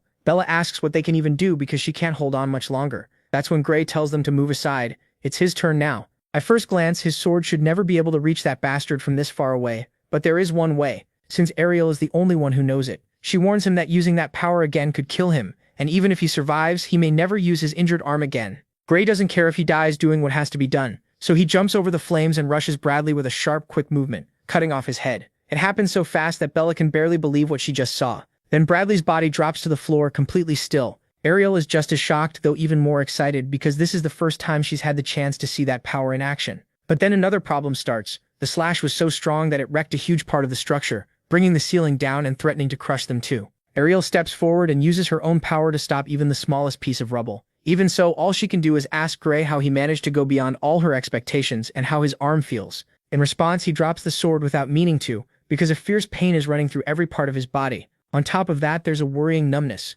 We can also tell the black mark has spread, but the good news is he can still stand and still move that arm. If the Gray from a few months ago had tried something like that, he would have passed out for days. That means Hector's weird training is somehow actually working. Naturally, Ariel thanks him, because if they're still alive, it's thanks to him. Still, she apologizes for being so weak that she practically forced him to use that power. Gray tells her he's the one who dragged them into this by insisting they stop that bastard once and for all. Either way, the important thing now is Ariel warning him not to use that power again for a while, because next time the damage will be irreversible. From how serious she sounds, Gray realizes she truly means it, so he agrees. Seeing that, Bella takes the chance to ask what he used and why she didn't feel even the slightest trace of ether leaving his body. The more she thinks about what she saw, the less sense it makes. But Ariel says it has to stay that way. She must not dig any deeper into the matter, ask questions, or say a single word about what she saw, or Ariel will be forced to erase her memories. With that on the table, Bella promises to play by their rules and even suggests a magic contract so they can trust her completely. So they sign the contract, and now that Bradley is down, Gray is the first to say they should ignore the experiments for now and help the victims, who seem to have been put to sleep by some kind of dark magic. Ariel suggests taking them to the Academy Infirmary, and they use a protective spell to cover everyone with a shield that will keep them safe until they leave. That buys them a little more time to keep searching the lab, and that's when they discover all of Bradley's experiments were about using human sacrifices to make magic catalysts or improve people's magical abilities. The strange part is, nothing there seems connected to the liquidator, so they wonder if it might be in another facility, but Gray is sure it has to be here, because this is where the disaster happened in the other timeline, the one that killed tens of thousands of people, and he believes only the liquidator could have caused something like that, until he remembers that what killed those people was a mass that burst from the ground. If that's true, then what he's looking for isn't out in the open, but underground. So he asks Ariel to scan the area for underground passages, and to everyone's surprise, she actually does end up finding traces of short-range teleportation magic in certain parts of the floor. That supports the idea that there's a hidden space below that can only be reached with that kind of magic, and based on the energy used, she guesses it's around 300 meters down, almost half a kilometer underground. It's dangerous, but they can try. So Ariel summons a teleportation gate over those traces, explaining that if there's nothing there, the other side should just open into dirt. But then comes another shock. The gate opens and reveals a massive underground city that's giving off ether from everywhere, especially from a dome right in the center. And Ariel can tell it isn't just ether. A completely different kind of power is leaking out from there too. The power of the liquidator. Clearly that is exactly where they need to go. So they head inside the dome and find a strange door standing by itself, very similar to the one Gray saw before. What's even weirder is that it stands inside a very suspicious magic circle, but Ariel doesn't sense any danger, so she touches it, checks it closely, and even opens it, also casually that Bella nearly has a heart attack. Ariel calms her down, saying the door itself has no power. It's just there as a symbol for the ritual. The real power isn't in the door, but in the magical structures that make up the circle around it. Then out of nowhere, they activate and start glowing in a way that can't mean anything good. Gray instantly yells for her to stop, because Ariel is the one who triggered the structures. She simply steps away from the circle, staying calm because she believes that setup can't truly summon the liquidator. That becomes even clearer when the surface of the door cracks and a dark energy like Gray's tries to come out. But before it can fully emerge, the structures run out of power. Everything settles down and the crack slowly closes too. Ariel explains that those devices weren't made to call the liquidator itself. They open a breach to the plane where it exists and channel the power leaking through. There's also a filter, the thing that directs all that power, and it's made of most likely with human sacrifices, just like the results of the experiments they saw up above. Shaken, Bella asks why Bradley would go this far just to gather that power, and Ariel asks if she remembers the black flame that bastard used in the fight, or that strange exploding crystal. Those were clearly made from this same energy, just rough test versions of the power behind that door. In the end, the cracks finish closing, and Gray wonders if Bradley really was trying to summon the liquidator after all. Ariel says she's not sure. Maybe yes, maybe no. Most likely he tried and failed because he didn't have enough power. But the biggest issue is this. Even one of those power structures should cost as much as an entire nation's yearly budget.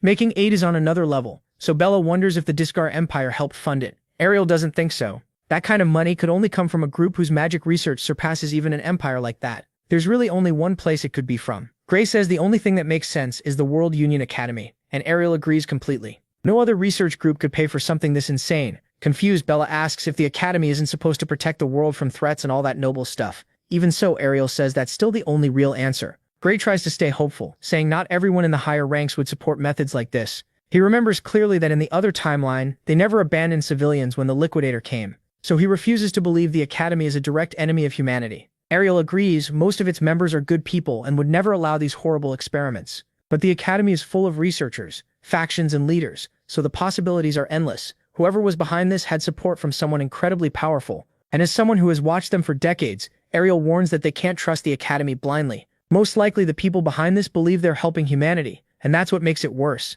The place was built so carefully that finding any clue leading to the mastermind will be nearly impossible, and if that wasn't bad enough, everything around them starts exploding, which means they set up evidence-destroying mechanisms linked to Bradley's death. Bella panics and yells that they need to get out, but Ariel calmly says they're just explosives. She's not weak enough to let them die from something like that, and within seconds, she starts draining energy from the strange structures to make her own magic circle around the group. In a firm voice, she tells them not to move as debris crashes down all around them. A moment later, it turns out she managed to teleport everyone to the outer part of the forest. Better yet, she also brought every victim who was still alive, and maybe most important of all of the famous energy structures too. It was a risky move, but it was the best idea she had because knowing the Academy's higher-ups, she'll need to show them this if she wants a case solid enough that they can't ignore it. And so the next day, they go to the director's office. The director turns out to be Alexandro, the same man Gray had mistaken for a simple assistant. He welcomes them in, and after explaining that the survivors are already being treated in the medical wing, he thanks them for stopping Bradley's illegal experiments. As for the strange power structures, the analysis confirms each one is worth more than a whole nation's yearly budget. But the real question is where they came from. They were stolen goods taken during an attack on their transport, an attack that left 78 Academy agents dead, completely wiped out. That shocks everyone except Ariel, who already knows about the case. It happened 15 years ago and was carried out by Blood Drinker, the largest criminal organization in the world. Just hearing that name sets something off in Bella, because they were also the ones who killed her parents. The problem is the group has many branches, and nobody knows where they hide or who really leads them. The only thing anyone knows for sure is that they're behind 70% of crime worldwide, so it wouldn't be shocking if they had people inside the Academy itself. That stuns Gray since he always saw this place as something ideal. But Ariel reminds him that the Academy doesn't judge by gender, name, or social class. That openness lets talented people from all over the world grow stronger, but criminals can take advantage of that too and slip inside. It sounds insane, and Bella insists they need to find them and drive them out. The director agrees, but he's still just a subordinate. His authority has limits. If they want to learn who's behind all this, the only advice he can give them is to become stronger. He reveals that even among the students, some are so powerful they hold more influence than he does. And in this place, strength is everything. That means they can make a difference too. That clearly fires the group up, while Alexandro studies them and thinks Ariel couldn't have beaten Bradley alone. So one of those two must have done it, and he can't wait to see what kind of monsters they'll become. After the meeting, Gray looks at the mark on his arm and realizes that whether he wants to defeat the Liquidator or uncover this place's secrets, the answer is the same. Get stronger. He keeps thinking about that for a while, until he accidentally bumps into another student with black hair. The shock comes when, before Gray can apologize, the guy attacks him with a kick so fast he barely blocks it. Then the stranger starts insulting him, telling him to watch where he's going and mocking him as trash from special admission. It's obvious the bastard wants a fight. Gray is just about to draw his sword when the guy spots Ariel coming over and decides to back off for now. It seems pointless at first, but once he gets far enough, he starts muttering to himself, because apparently someone ordered him to keep an eye on Gray, and that someone was Bradley himself. So now it's unclear whether that was a new order, and the mage isn't really dead or just an old one. Either way, when Gray tries to report him to the redhead, there's not much she can do since it was an attack without magic or weapons. Still, she says he could always settle it himself by beating the guy up while she pretends not to notice. Gray completely wastes that chance, and instead admits it isn't the first time people have mocked him for getting in through special admission. But But it is the first time it turned physical. Seeing how badly he and the others had been treated, Ariel apologizes, saying that if she had more authority in the academy, no one would dare question her decisions.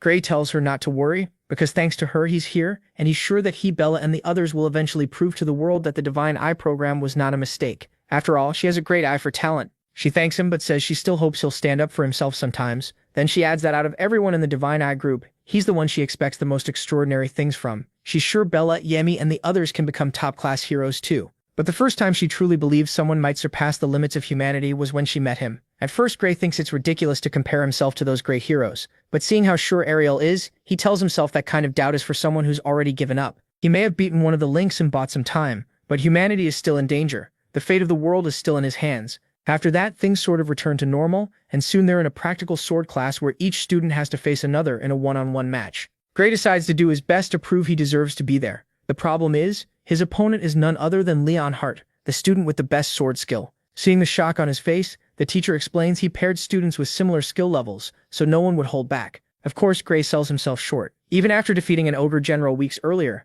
he still thinks he's not on Leonhardt's level. On top of that, he assumes the blonde guy still hates him and will use this chance to crush him. Either way, the matches begin, and Leonhardt decides to go all out to prove his worth. The result is a brutal opening that Gray can't answer. He can only block, and then more and more fast strikes keep coming. Right away, it's clear this won't be an easy fight. After a while, Gray finally strikes back, and his attack is so fierce that Leonhardt admits he doesn't get how Gray failed to enter through regular admission. That bit of respect boosts Gray's confidence right away, and the fight starts feeling far less one-sided. Little by little, his counters get faster and sharper, and he realizes that even though he thought Leonhardt would destroy him instantly, he's actually holding up pretty well. Still, the gap between them is obvious. Gray may have the story on his side, but Leonhardt's technique is so perfect it's honestly scary. Gray thinks Leonhardt is a monster, or at least he would have been to himself from the other timeline, because now the difference is that he knows how to deal with monsters like that. He uses all the experience he's gained to read the beast's moves until even Leonhardt admits he hasn't had this much fun in a long time. But that's exactly the problem. The bastard is enjoying himself. He doesn't even look tired, so Gray knows he has to end this fast. That makes him remember what the teacher said before the match started, fight like it's a real battle. And what does that mean? Pretty much anything goes. So Gray dodges the next strike with a quick move, then kicks Leonhardt's leg and knocks him off balance. On top of that, while the blonde is still in the air, Gray takes advantage of the fact that he can't dodge, and attacks with a look that makes it clear he's treating this like a life-or-death fight. The problem is Leonhardt can't afford to lose either. Even as he's about to hit the ground, he stretches out his arm so his sword reaches Gray's neck at the exact same moment. Gray's blade reaches his. That's why Gray helps him up and calls it a draw. But the blonde doesn't agree. In that last exchange, he says he could have stabbed Gray through the heart if he wanted to. Since it was only practice, Gray went for the neck instead, and that gave Leonhardt just enough time to react. Even so, whether Gray wants to admit it or not, that changes the result. Leonhardt won. What's surprising is how well the blonde takes it. He insists that thanks to Gray, he finally understands the difference between a real fight and sword practice, because fighting is about way more than sword skill. Still, being humble doesn't change the fact that Gray cheated. Leonhardt answers that in a real fight, it's completely fine to cheat, then suggests they do another round. Gray isn't too sure, since his stamina is nowhere near Leonhardt's and there's no way he can keep up again. Luckily, or maybe not, they get interrupted by a huge guy who says that real training or not, the teacher never said they could use kicks or anything besides a sword. He also can't understand how a loser like Gray got paired with the best first-year student,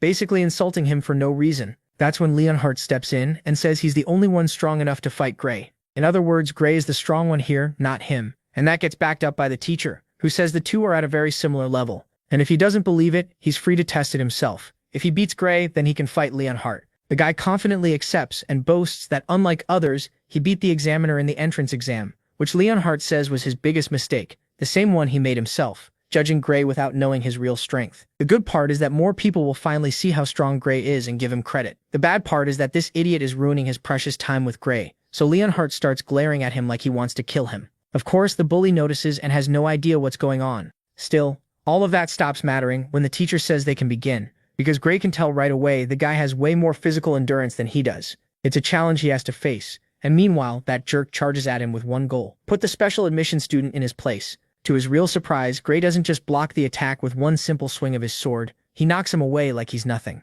The bully's confused face is worth it, but Gray stays focused and thinks that this guy's strength is nothing special. He even starts wondering if the idiot is holding back, because he's absurdly weak. Then within seconds, Gray throws one plain strike that somehow ends up dropping him for good and ending the fight. It all happens so fast that Gray actually apologizes, because he didn't mean to be that rough. Even after being humiliated, the guy jumps back up and asks for a second round. The teacher allows it, saying they can fight as many times as needed until he understands that Gray is not weak at all. So they keep going until the guy is so beaten up that he has to be dragged to the infirmary. And then the teacher announces that as two of the strongest, Leonhardt and Gray have earned the right to represent the first years in the inter-year battle, where they'll face the strongest second years. So far, the first years have lost 35 times in a row, but this year they believe things will be different.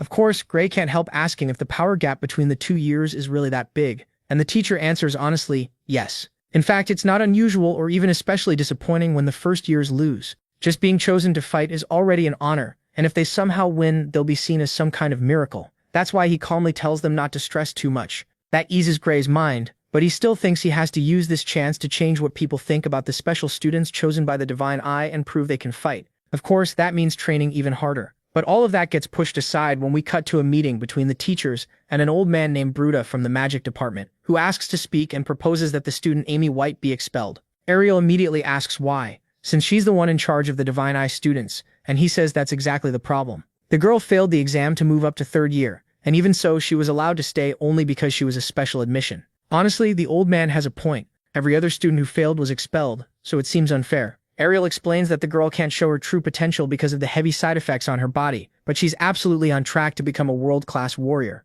The problem is the other teachers think that's just a sad excuse, and they ask how long it's supposed to take for these amazing powers to finally appear. Ariel says Amy could gain full control at any time. They just need patience and need to hold on to the Academy's goal of nurturing hidden outstanding talent from all over the world. Sadly, no argument works when those idiots refuse to listen, because Brutus says that the Divine Eye that once made her famous isn't as sharp as it used to be, and the proof is that all the current students she picked are complete failures. Worse, he and another teacher suggest it might be time to get rid of the Divine Eye special admission system, pointing out that if more than half the teachers agree, they can vote to expel every one of those so-called failures. That makes even the teachers who had stayed quiet start to hesitate, and one of them says Bella has improved, but she still isn't as impressive as Ariel promised, and overall the whole Divine Eye issue feels like charity for people without talent. Little by little, the redhead realizes there are far more people against her than for her, and Bruta tops it all off by asking if she really believes she can judge talent better than all of them. Of course, even if she wants to say yes, Ariel knows that would only make the people who already hate her even angrier, while also hurting the pride of those who are still unsure, making the whole situation worse.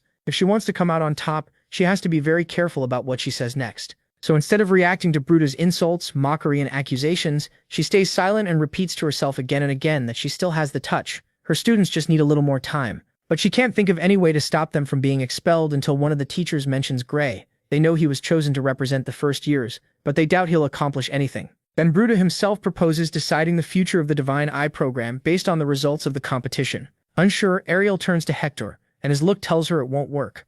So she explains that Gray's power isn't really suited for mock battles. His true strength only shows in life or death situations, which the teachers once again treat like an excuse. Honestly, it does sound like one. So they declare that if Ariel tries to refuse, the headmaster, tired of the argument, steps in and says they'll continue this discussion after they see his performance in the competition. In the end, everyone leaves, but the redhead stays behind, trembling because she feels she's failed them. Gray's powers not only aren't fit for this kind of practice match, it's also still too soon for him to use them again, and if he pushes himself, he could die. Even so, a selfish part of her still hopes he can do it, so the other rough gems can survive until they're ready to shine. But for that to happen, he'll have to do something incredible. Then we jump straight to the day of the inter-year battle, where all the students gather in the Coliseum, watching closely as the first-year challengers are introduced, Leonhardt and Gray, who've earned the right to face the strongest second-year student, Lucian Hartman. At least that's what everyone thought. But then comes the surprise: they introduce a second-year student, Raida, the same guy who jumped Gray in the hallway. Of course, that leaves everyone wondering how this battle will work,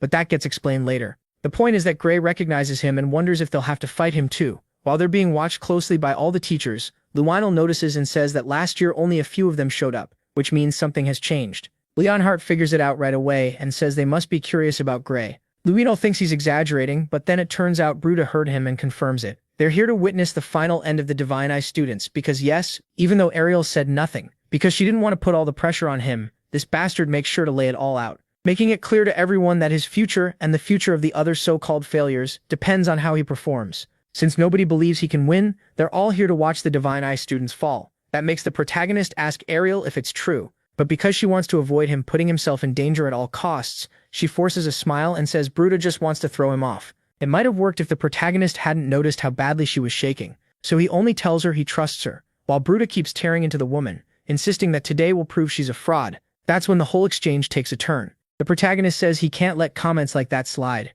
Insult him all you want, but he won't let anyone look down on Ariel's judgment. Of course, that only leads Bruta to throw it back in his face again. Him and the others are failures. So right there, the protagonist declares that he'll prove them wrong. With a statement like that out in the open, it's obvious the match just got a lot more interesting. Then the announcer tells them to take their places, and Gray wonders what the hell is going on. It looks like this really will be a 2-on-1, because he figures that if he'd been matched with Luniel, he might still have had a chance. Instead, he got Rada. He may not be the strongest, but he's one of the few who survived Bradley's experiments, after Bradley surgically rewired his brain to give him superhuman reflexes. And since Gray's fighting style depends a lot on surprise attacks, he's in serious trouble. So Gray is warned not to push too hard if that reckless idiot is thinking about using his ability. Hearing that, the protagonist just says there's nothing to worry about. The first fight starts with the top 2 students, and the announcer explains that the arena is covered by protective magic to stop fatal injuries. In other words, they can fight like it's life or death, knowing the match will end before anyone is actually killed. So the moment the signal is given, Leonhardt instantly rushes Luniel at full speed, while Luniel sets up in a defensive stance, ready to take whatever comes. Still, he doesn't wait long to strike back. The second he gets an opening, he swings his sword, and Leonhardt narrowly slips past it. Right after that, he plants himself on the ground and throws a hard kick at Luniel's face, copying the move Gray used when they fought. The problem is, Luniel isn't stupid. He dodges it and admits Leonhardt is pretty strong, stronger than Luniel was in his own first year. Sadly, that just gives him the excuse to raise the pace. Now it's his turn, and he unloads a storm of attacks that are not only incredibly fast, but also force Leonhardt backward across the arena until he's literally trapped against the ropes, cornered with nowhere left to go. Luniel aims straight for his neck, and when the blade stops just inches from his skin, the alarm sounds to mark the end of the match. Naturally, the result surprises no one. Leonhardt steps back as the announcer says it's time for the second strongest fighters, Gray versus Rada.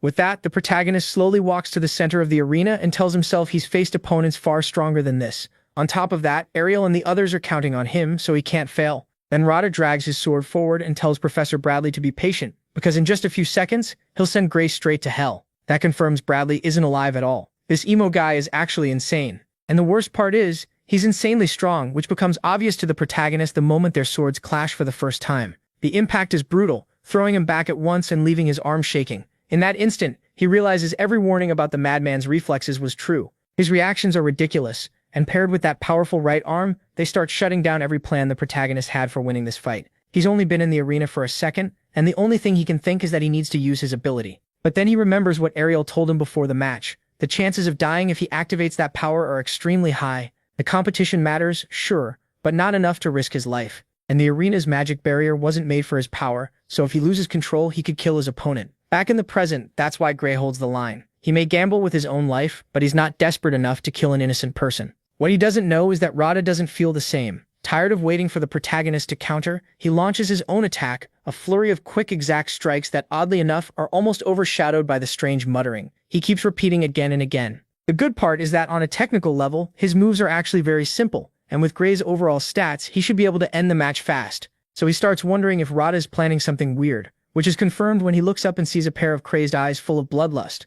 Then Rada manages to drive his sword straight toward Gray's eye, and Gray instantly knows he won't be able to dodge that. The fight would have ended there if not for a sudden shift. He surprises even himself by blocking it, just in time with his own sword. The strange part is, even he knows he shouldn't have made it in time, so he wonders again if that lunatic weakened the strike on purpose. But that's not the only odd thing, because something else feels wrong. Up in the stands, Gray notices something strange moving inside Rada's chest, and he wonders what the hell that power is. Meanwhile, the teachers say the battle is far too one-sided, and some even mock him, because just like the protagonist knows, Rada could have finished this a long time ago. Still, several of them admit that even if he isn't winning, the protagonist is holding out surprisingly well. For them, that alone proves he's strong. But that stops mattering when Ariel asks them to end the test right away, because she has a bad feeling. Things are about to get ugly. Of course, the others insist the security system is flawless and will block any attack that threatens either fighter's life, and they take Ariel's warning as proof she's scared of losing. Even so, she yells that it won't be enough to protect Gray from what's coming. But by then it's already too late, because in just seconds, that strange energy building up inside Rada's chest erupts so hard that one swing of his sword tears through the arena floor and even the so-called barrier. It nearly hits Bruta too, and now she's finally ready to listen to Ariel. The woman realizes something wild, dangerous, and dark must have been planted inside the boy. Sadly, when she tries to use her power to step in, she gets pushed back by that same barrier, which means that if they want to save the protagonist, they'll have to turn it off. The problem is that takes time, so Ariel shouts for Gray to run and buy them some. Not a bad idea, except Gray knows that if he turns his back on that thing, he'll die instantly. Because of that, the one thing he still has is a chance to pull this off. Without wasting a second, the man gives him advice. He has to think of his own body as if it were the sword. It's a pretty abstract idea, and at first it confuses him, but once he starts picturing himself as the blade, that's when it clicks, because another one of Radha's powerful attacks comes at him. Only this time, he dodges it, instantly appearing behind his enemy. Not only that, he's moving so fast that for a moment he actually wonders if the madman got slower, until he realizes the one who changed is him. That gives him the confidence to keep going, and he nearly drives his strike through part of Radha's face. I say nearly because the barrier is still active, which means a small force field forms around Radha to block the cut, but not the impact, and all that stored energy blasts him away at insane speed until he slams into one of the arena walls. And pay attention. He goes straight through the barrier, which shocks the teachers so much they start asking what kind of fight this even is. Without wasting time, they order the medical team to get ready and treat Radha's injuries. That should have been the end of it, except he stands back up, now completely overtaken by that demonic energy, and if that wasn't enough, he's totally unharmed. So Ariel warns the protagonist the fight isn't over, and he manages to raise his guard just in time to see what's coming. That energy building up into the shape of tentacles, rushing at him and attacking from every possible angle. It's so insane that even Bruta blurts out, "What the hell is that?" Ariel pressures the tech team and they tell her the barrier will shut off in 10 seconds. That doesn't sound like much, but inside this nightmare, every second matters, especially when Radha closes the distance again, attacking with such force, speed, and bloodlust that the protagonist finally understands this thing isn't human anymore. Then again, he's not exactly normal either, so even though he fights back with everything he has, he still refuses to kill him. That choice costs him badly, because the enemy's next strike lands and he starts coughing up blood. Worst of all, that confirms that if he doesn't activate his ability, he'll die anyway. So he decides to bet everything and releases his power, cutting down his enemy in the blink of an eye. Thanks to that, Radha finally falls. Everyone in the academy watches it happen from the stands, stunned into silence, not knowing what to say until the barrier drops and the teachers move at once. The teachers combine their restraint spells to pin Radha down. At the same time, Gray forces himself to gather what little strength he has left and tries to stand. But Ariel's warning was right. His body gives out and he crashes to the ground, torn up. The redhead rushes to hold his wounds together with healing magic, and the others waste no time joining in. They all help stabilize him, and then Gray blacks out. He stays unconscious for about 10 seconds. Then in the next moment, he gets back up like nothing happened. His wounds are already closed. He feels fine, and nothing hurts. To make sure, Ariel checks him with her special sight. What she finds shocks her. Somehow his soul doesn't have a single new scratch, even after using that power. As for his body, the healing magic took care of it, but Hector is the only one who isn't that surprised. He explains that what they did was lessen the backlash. His training was all about hardening Gray's mind and body, so that when he used such a destructive power, he could endure it. Even so, Ariel is upset that he put her student in danger, and the two argue for a bit while Gray can only think that at least that hellish training paid off. As for Radha, they rush him out of the arena so his injuries can be treated. Ariel of course can't resist asking who officially won. This one is harder to judge than the last fight,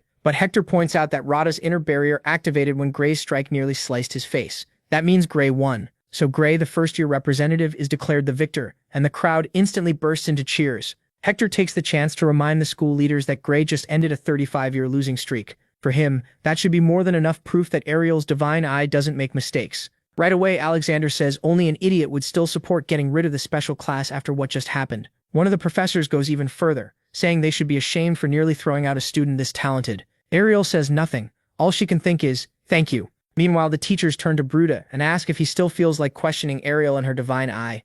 Of course, he and the people who backed him up turn out to be total cowards. They literally run off with their tails between their legs. That makes it pretty clear the whole matter is officially over. One man even comments that people used to say it was foolish to pick a fight with the divine eye, and clearly everyone forgot that. There's still a long road ahead, but what happened today has changed everything. And that comment about Ariel's past, about how she used to be respected far more than she is now, fills Gray with questions. He starts wondering what happened to make things end up like this. Either way, his thoughts are cut off when the headmaster walks over and in a serious tone says they need to talk. What Radha did was only possible because of a strange power lodged inside his body, and the academy will investigate it and make sure whoever is responsible pays. Still, they can't ignore that the academy failed to detect the problem that nearly got Gray killed, so the headmaster apologizes. Gray tells him not to worry about it, so the headmaster moves on to the second issue. After Radha lost control, Gray also unleashed something no one there had ever seen. It wasn't magic, it was something far stranger, a kind of power that modern magic theory can't even begin to explain. That's exactly why he asks Gray to explain what that power really is.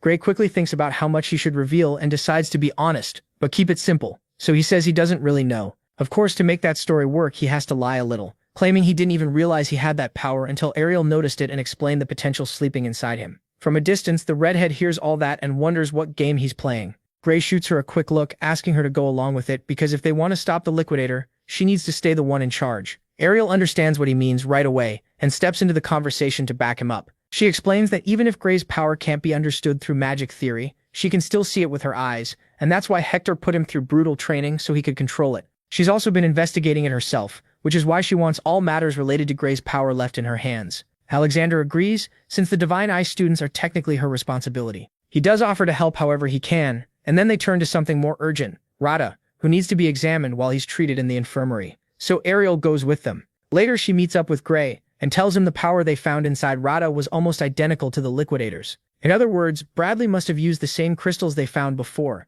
and even worse, Rada wasn't actually beaten by Gray's attack. That power activated at that moment, and he completely lost control of his mind and body. The important part is that Ariel isn't stupid. She also figures out that Rada being there wasn't a coincidence. Someone sent him to kill Gray, almost like payback for taking down Bradley. And if Rada was manipulated after that professor died, then Bradley really wasn't behind it. It had to be a third party. Someone with access to student records and one of the big names connected to the man's shady research. For now, all they can do is keep digging. But Ariel's gut tells her the one responsible has to be a high-ranking member of the academy.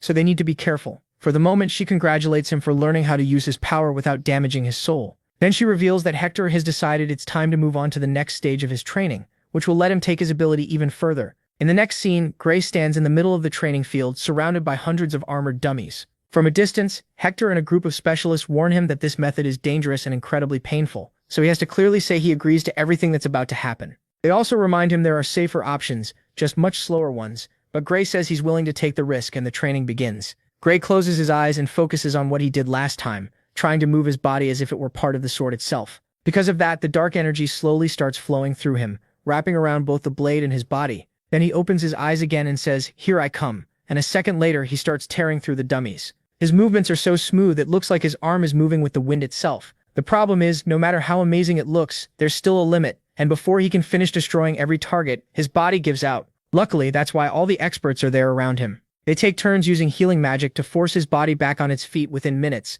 Gray thanks them and Hector praises him too. Every time he tries, he can hold that power a little longer. If this keeps up, one day he'll be able to fight full battles without his body breaking down afterward. Before, he was always so focused on surviving that he never really noticed it. But Gray finally says using that power makes every inch of him hurt. Hector insists that's actually a good sign. It's proof Gray is pushing past his limits. Still, he says that if Gray wants to stop or take things slower, he only has to ask. Gray refuses. He's ready to do it one more time. But right then, Ariel cuts in. She reminds them they can only use this brutal method once a day, because the nerves in his body need more time to recover, even after healing magic. If he pushes past that limit, he could lose the ability to properly use his sword. For the first time in a while, Hector agrees, and the three keep talking until one of the healers asks why Gray is so obsessed with getting stronger. Ariel answers that the people working with Bradley are now after his life, so he has to be ready for the worst. Everything that happened with Rada was only the beginning, and Bloodbrinker possibly being involved makes things even worse. Getting stronger is the only way he can survive. Once again, Ariel apologizes for dragging him into all this, but Gray tells her stopping the Liquidator's experiment was his own choice, so he's ready for whatever comes next. Luckily, Ariel says she knows a much simpler way that always helps swordsmen grow stronger: change the sword. Even if the Academy issued one is top class, it's obvious it won't be able to handle his power for long. In fact, with all the potential he still hasn't unlocked, she doubts there's any weapon strong enough, but they have to try, so she says she'll take him to her vault to choose one. Right away, Hector says she might be going a bit too far. Gray isn't ready yet. Ariel ignores him and suddenly a door opens out of nowhere.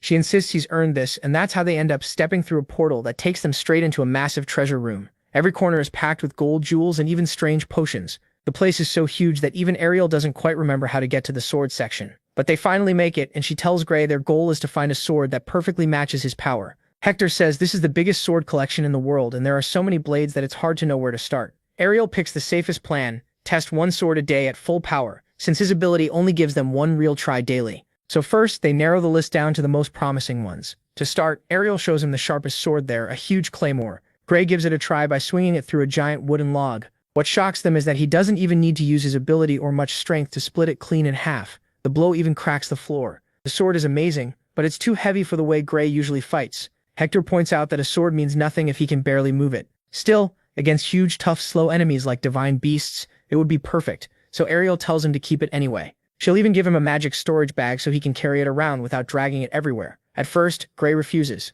He doesn't think he deserves to be handed a sword like that for free, but Ariel pushes back. Better he uses it than let it sit there collecting dust. Besides, they have no idea what kind of enemies he'll face now that Bradley's mastermind has noticed him. If he were truly sure he'd never use it, she wouldn't insist. But if there's even a small chance he might need it, then he has to take it. That makes Gray think back to everything he went through in the war, how nothing ever felt like enough. That's why he finally accepts it, and thanks her. Hector then warns him not to show it off unless he has to, because its market value is 10,000 gold coins. Gray nearly has a heart attack and tries to hand it back, but Ariel refuses to take returns. In fact, she's not lending it to him. She's giving it to him because she wants him to fight without holding back. She tells him to forget the money, and if that still bothers him, he can think of it as a reward for everything he's done for her. Gray tries to refuse again, but the redhead shuts him up, and this time the idiot thanks her properly. But that's only the beginning. Now they need something more normal, something he can use in regular fights against humans. As they search, Gray admits he never imagined her personal treasure room would be this incredible, and Hector says this is only the start. Her divine eye doesn't just show abilities,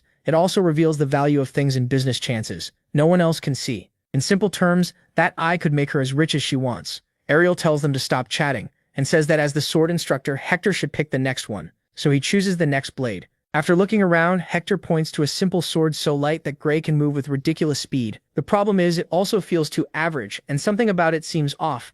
For a second, Gray wonders if he's just imagining it, but Hector notices it too, saying it just doesn't seem like the right fit. So they move on to the next one that caught his eye, a sword with bright blue details. It grabs Gray's attention right away. He's so impressed that the first thing he blurts out is asking what it is. But that's only the start. When he tries to lift it, he finds out it's light as a feather. Even stranger, he runs a finger along the blade and doesn't get cut because it has no edge at all. It was made to test new technology, not for real combat. That makes it dull but insanely durable. A mix that might actually be perfect for him. Why? Because with his ability, sharpness barely matters. What he needs is a sword that can survive his power no matter how strong he becomes. For now, other swords can still work, but sooner or later, they'll only hold him back. So Ariel thinks the key to pushing his potential even higher is getting used to fighting without depending on a blade's edge. That's why a sword like this could let him grow without limits, and she proves it by smashing a test block with all her strength. The sword can't cut through it, but the force still goes straight into the target and nearly destroys it anyway. Ariel still isn't fully sure it'll work, but she admits it's worth trying. She says he can check out any weapon he wants, even ones that aren't technically swords. For a moment, that really hooks Gray, because honestly, he could spend all day studying the weapons there. One emerald-colored blade quickly catches his eye, and he's about to grab it when something changes. His body stops on pure instinct, then starts walking toward another sword he hadn't noticed before. A long, slim blade that feels strangely familiar. Curious, he asks Ariel what she knows about it, and she explains that a former student left it there after graduating. It isn't famous, but it's very well made, and she's absolutely right, because when Gray tests it, he finds it easy to hold and it fits his hand perfectly. Then comes the best part. With his first swing, it slices through a test block like butter, matching his movements with a scary kind of flow. Even Hector and Ariel notice it. It's like he's trained with that sword since birth, like it was made just for him. Seeing the excitement on his face, Ariel adds it to the list of swords they'll test, since they still need to see whether it can handle his power. Gray couldn't agree more, but he feels bad about the idea of ruining someone else's sword. Once again, Ariel tells him that's the last thing he should worry about. Then everything changes when she reveals that the former owner's name was Metalum Norum, someone who's a nobody right now, but will one day become the greatest maker of magic swords in the world. A few days pass, and then they decide it's finally time to start testing the weapons. The plan is to push each one to its limit, so they can judge both power and durability, starting with the one with blue details. At first, it looks like it's going to respond perfectly, until Gray tries to activate his power, and suddenly it feels like something cuts off. What's even weirder is that it keeps happening again and again, no matter how hard he focuses. It's so strange that Ariel asks whether he feels any difference in his body, but since he feels fine, the only answer is that the sword itself is causing it. So they set it aside for now and move straight to the last blade he found, the supposedly ordinary sword that might actually be the perfect weapon.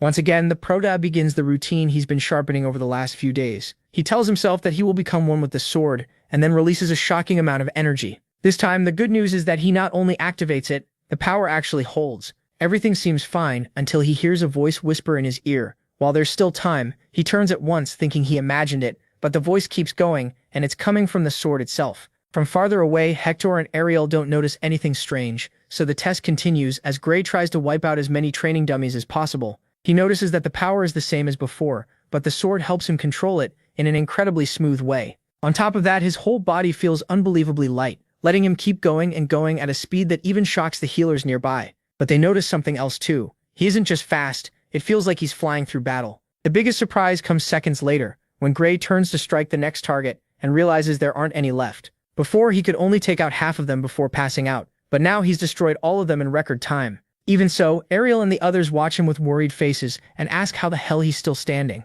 They don't just mean the strain of the energy. His chest is split open from end to end, like something stabbed straight through him with a sword. Panicking, the redhead screams for him to drop the blade, and he obeys, shocked when the pain in his chest hits him the moment he lets go. The healers rush in and cover him with layer after layer of healing magic, but even after that he's still shaking and can barely stand. Ariel explains that not even magic can erase the effects of losing that much blood. She tells him to sit down for a while. He just pushed past limits his body had never even reached before. In one way, that's a good sign, but moving around without realizing how bad his condition is could get him killed. He'll probably need an experienced healer at his side in the future. That kind of reckless fighting is way too dangerous. For now, the important thing is that the sword is completely intact. No marks, no scratches, nothing. When Ariel tries to study it with her magic eye, she even notices the blade shining brighter, like it enjoyed the fight. Sadly, that becomes less important almost right away, because in its reflection she catches a strange movement near the Academy's main towers, and when she looks up, those same towers explode into thousands of pieces. Then the rubble starts falling toward them, and panic spreads through the students. At the same time, the teachers join forces and raise a barrier big enough to protect everyone. Of course, even the protagonist never saw this coming. Hector explains that Area holds the vault for dangerous materials, so someone must have caused the blast. Worst of all, he picked up a faint trace of teleportation magic. That can only mean the explosion was part of a plan to steal something from inside the vault. The problem is, that whole place was specially built to block that kind of magic. But Ariel also sensed liquidator energy mixed into the smoke, so they likely used crystals made in the underground lab to blow open the wall and disable the anti-teleport field. In short, the people behind the explosion were allies of Bradley, allies so confident in their power that they directly attacked the Academy headquarters. A few days later, Ariel finally confirms to the protagonist that the investigation really does show it was a theft. She wasn't told much, of course, but since the culprits destroyed the teleport inhibitor and escaped like it was nothing, she's completely sure it was an inside job. And with that, it becomes even clearer that the Academy is no longer an organization they can trust without question. Deep down, she even thinks maybe it never was. Still, the protagonist sees it a different way. If the enemy really controls the Academy, they should be able to take whatever they want from the vaults without making a scene. So the only reason for all that trouble is that they had no legal way to get whatever they stole. The whole thing is so strange that Ariel still clings to the idea that the Blue Drinker are behind it, and this open display of force is something she takes as a warning. They're in danger, and Gray is in danger too. He has to stay extremely careful, not just inside the Academy but outside it too. That leaves the protagonist with a really bad feeling. And he's not the only one, because when he goes to the next class, he notices everyone is seriously on edge. Naturally, he thinks it's because of the explosion, but he's way off. They're actually terrified about the outdoor marching exercise they were called to join. Seeing him so calm, Leonhardt figures maybe he didn't have time to read the notice, but the protagonist tells him there's no way he missed it, since they'll spend a full week stuck in a forest packed with high-level monsters. It's such a harsh place that just moving between camps will take 16 straight hours, and there's not even any promise they'll be able to sleep at night with creatures stalking them the whole time. Even so, he stays totally calm, while everyone else panics because more than half the students quit in their first year because of this test. What they don't know is that the protagonist has survived something even worse. In his earlier training, they threw them into forests even more dangerous, with no supervision and no help. Just them and hundreds of monsters that wiped most of them out. That obviously impresses Leonhardt, who's basically started acting like his personal fan. Still, seeing everyone so nervous also makes Gray realize maybe he's taking this too lightly and needs to pay more attention to what could happen. And just like that, we move straight to the day of the exercise, where Hector warns them that finishing this test is one of the key factors for advancing to second year. Gray notices they're right at the edge of the Wintle continent, a wild place with no inhabitants, even if it looks beautiful at first glance. For a moment, he wonders if there's a specific reason for that, but it's obvious he'll get the answer soon enough. That's because Hector, one of the people in charge of supervising them, decides to lead them through an alternate route deep in the forest. So the hours pass with everyone walking through endless trees. The worst part comes when they ask how much farther it is, and it turns out they've only made it halfway. The teachers try to encourage them, saying they'll get used to it little by little. Some students notice that Leonhardt doesn't even look tired, but the blonde guy is even more impressed by the protagonist's stamina. He hasn't slowed down even once in the 8 hours they've been walking. Still, the most shocking moment comes when a girl is about to get attacked by a giant spider. He wastes no time, and with one quick motion throws a dagger that kills it instantly. So it's not just that he can keep up the pace, he's fully focused on everything happening around him. There isn't a single opening in his stance, and that shows how prepared he is. As for Gray, he still thinks this is nothing compared to the hell he already survived. What worries him isn't the monsters, it's how exposed they are, and the fact that the Academy knows exactly where they are. Basically, it's the perfect setup for any infiltrator to attack. Eventually, the teachers tell them it's time to stop, not because they've reached their destination, but because from this point on they'll be doing a new training exercise involving food. Of course, nobody knows what that means, and the students look at each other in confusion before suddenly cheering. They've come to the best possible conclusion: it must be time for a feast. Gray isn't so sure though. If they were just going to feed them, they'd say it plainly. Calling it training means the exact opposite. His doubts are confirmed when one of the teachers explains that on trips like this, the students are the ones who cook. It's called training because it's part of the test, and basically they'll have to split into teams, take the needed tools, and prepare their own meal.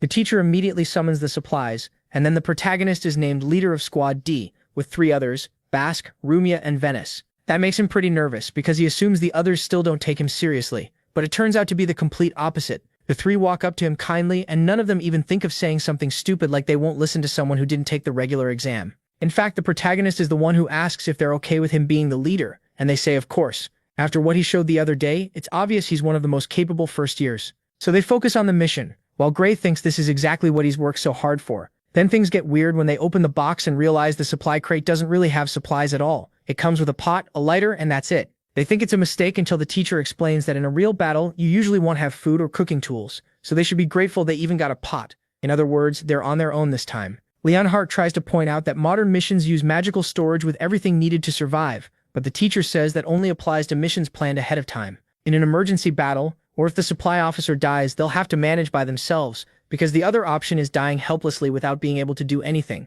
Besides, magic storage bags are extremely expensive, so this training isn't pointless, and today they'll do it the old-fashioned way. Leonhardt apologizes, and Gray starts to appreciate the magic bag Ariel gave him for the sword a little more. The point is, they have to head straight into the forest to find their own supplies. The good news is that it won't be too hard now because until this point the teachers have been using a special spell to keep monsters away, but they drop it right now so the food will come straight to them. Of course, to eat them, they'll first have to beat them. And just like that, with a small snap, the little feeling of safety around them disappears and is replaced by the unease of knowing more than one monster is watching them with killing intent. Nervous, the students ask the protagonist what they should do, and he says it's pretty simple: hunt the monsters and eat them. The good part is that he's been studying the trail very carefully, and from the tracks most of the creatures seem medium or small, so their swords should be enough. As for the hunting plan, it's not that complicated, because since the creatures are carnivores, they'll come to them on their own. They just need to react in time and fight. In short, they have to act like bait, and the key is moving fast, because if they stay there, they'll end up competing with the other squads for prey. They could also eat insects, but while the others want to hunt something better, his sharp judgment guides them to a more remote part of the forest, where they follow a set of tracks until he realizes what's coming. They found the perfect prey. Of course, none of them expected it to be this huge. It's a giant bear-like monster charging at them, ready to tear them apart. Naturally, the protagonist already expected something like this, but the others didn't, and they freeze instantly, since it's also the first time they've seen a real monster this close.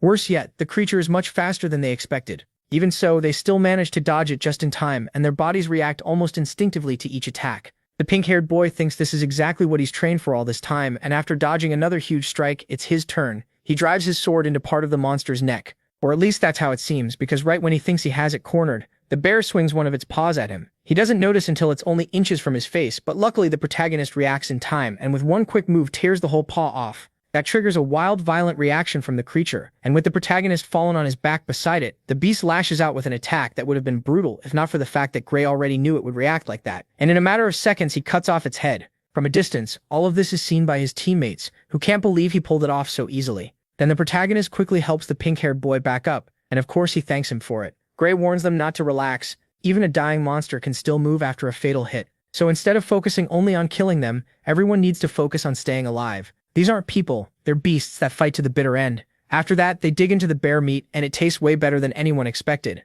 The protagonist explains that monster meat changes a lot by species. Some can be eaten, but others are straight up poisonous. So he says they should always check the local species list before a mission. Surprised, Rumia asks if he trained in survival skills, and Gray says he knows a few things, but he's no expert. Their talk keeps going until another squad shows up. They clearly had a much harder time finding prey, so they ask if they can have some food. After checking with the others, the protagonist agrees. The problem is, before they can hand over anything, the professor suddenly appears and warns them that sharing food between squads is forbidden, then takes the unlucky group away. Not long after, all the teams gather again to start another 16-hour march to the next destination. This time the exhaustion is obvious because unlike the protagonist team, the others barely had time to recover, and the professor announces they'll camp here. The good news is that now they'll finally get portable rations and personal tents to rest comfortably. The bad news, there will be a surprise attack drill during the night, so each squad has to come up with its own way to defend the camp. They can use any method they think works, and while some idiots instantly think about sleeping and using the other squads as an alarm system to know when the attack starts, the professor already planned for that and says every team will be placed in completely separate areas so nobody can take advantage or cheat. With that, they begin the second training exercise, and once again they set up their camp. Then they figure the safest plan would be to have 2 people on watch at once, but that would leave them with less time to sleep, so they settle on 1 person standing guard and rotating through the night. As for the order, it's a whole long thing, but the point is that the protagonist ends up second, while Bask, the pink-haired guy from before, takes third, and everything seems fine until they go to sleep, and Rumia starts the first shift, thinking it would be the easiest one. Then, to her surprise, right at that moment, a figure with a knife starts moving closer. The problem is she's already fighting sleep, so she notices nothing until the intruder steps on a twig, and the protagonist is the one who jolts awake with a bad feeling.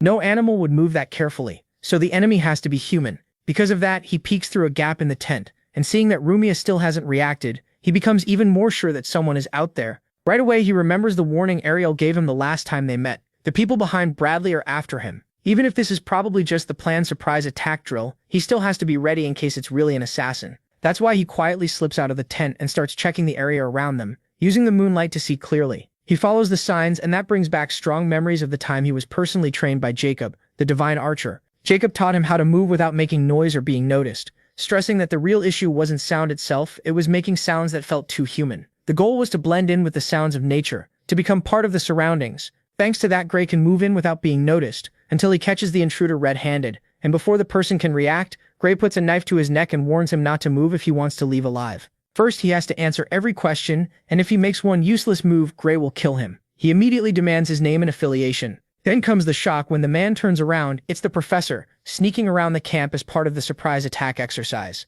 Of course, he never expected one of his own students to jump him like that, catch him completely off guard, and threaten him with such clear skill, control, and awareness in the open. Honestly, it makes sense. Still, the protagonist is so paranoid that he can't help wondering if this could still be an assassin pretending to be the professor, even though he admits that if someone really wanted him dead, they'd bring something stronger than a simple knife. So he takes a few seconds before finally backing off, but right then, Rumia interrupts them. She apparently came out to check the area, and she's shocked to find both of them together like that. They explain what happened, and the professor admits it's the first time he's seen first-year students this prepared, so prepared. In fact, that he assumes they had 2 people watching at the same time. That catches the protagonist's attention, so he explains he only came out because he heard a sound and asks if it was the professor who stepped on a twig nearby. Luckily, it was. The professor never imagined they'd detect the attack from something that small. Gray just says he's a light sleeper, and that makes the man laugh because he's been watching him, and ever since he entered the academy, Gray hasn't stopped surprising him so much that he starts to wonder whether there's really anything left for him to teach. Then he decides that from now on, Gray will be banned from night watch training because if he handles everything himself, his teammates won't get the chance to learn.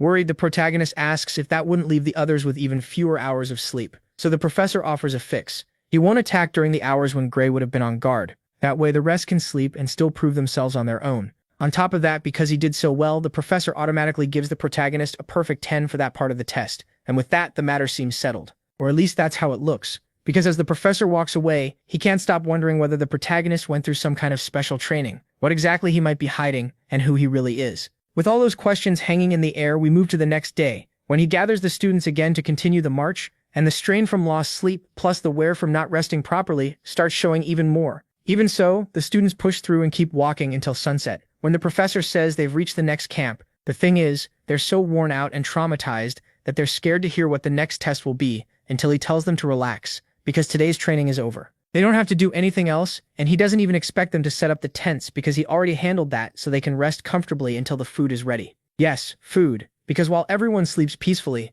the teachers prepare a full feast for them. The only one still uneasy is the protagonist, who thinks this can only mean one thing. Tomorrow is going to be hell. Beside him, Leonhardt says that no matter what happens, he's sure Gray will be fine, and they keep talking until the professor announces they can come out. The moment they do, they're welcomed by a table packed with delicious food, along with the confirmation that they can eat as much as they want. He even praises them for all their hard work over the last few days. But the look on his face makes it obvious this is too good to be true.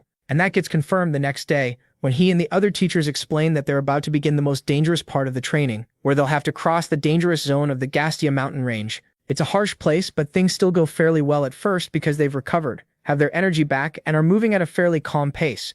Once again, everything feels fine until they're warned to get ready, because in 2 kilometers they'll enter the habitat of the water lizard, a monster far stronger than anything they've faced so far, one that can kill a person in seconds. That's why they're told to move slowly and not draw attention, since any noise could mean death. Even though these creatures usually seem calm, they're still bloodthirsty. Again, Gray thinks the situation reminds him of the training he had with Jacob, so he starts moving exactly the way Jacob taught him, a method the professor instantly recognizes as something only a skilled monster hunter would do. Meanwhile, the other students move so badly it's almost ridiculous, so the professor yells at them to hurry up. The protagonist thinks that's reckless, since they're still beginners in an extremely dangerous area. Even so, they keep moving until they reach the most critical part of the territory. There, he tells them that from that point on, talking is forbidden. Strangely, everything feels so peaceful that many of them let their guard down. One guy even starts thinking all those warnings about the water lizard must have been fake because there's no way they'd bring a bunch of inexperienced students into a place where they could die at any second. And of course, that becomes his biggest mistake because he loses focus and trips, hitting the ground right away. For a moment, the idiot thinks that's all that'll happen. He'll lose a few points and keep going at the academy. But he couldn't be more wrong, because within seconds they find themselves completely surrounded by the creatures, and the next thing we get is a full rush straight at them, all hunger and bloodlust. One of them is about to rip that student apart with its claws when Hector steps in and stops it, driving his sword through its head. The strike is so strong it cracks the ground, but sadly that only marks the start of the nightmare, because the second he pulls out his sword, another beast leaps at them at full speed, forcing Leonhardt to jump in with a clean, confident strike that would have been enough to kill it if the monster's hide weren't so thick that it deflects the blade. Its scales block the blade like armor, and in the end the lizard comes out without a single scratch. By then, it's already right on top of them. That leaves the blonde at a huge disadvantage. Luckily, Hector steps in again and yells that this isn't something the students can fight. He orders them to fall back while he and the other teachers handle the monsters. It sounds fine, except even the teachers struggle to deal any deep damage, and the shocking part is that even though they can only land a few cuts, they still manage to bring them down.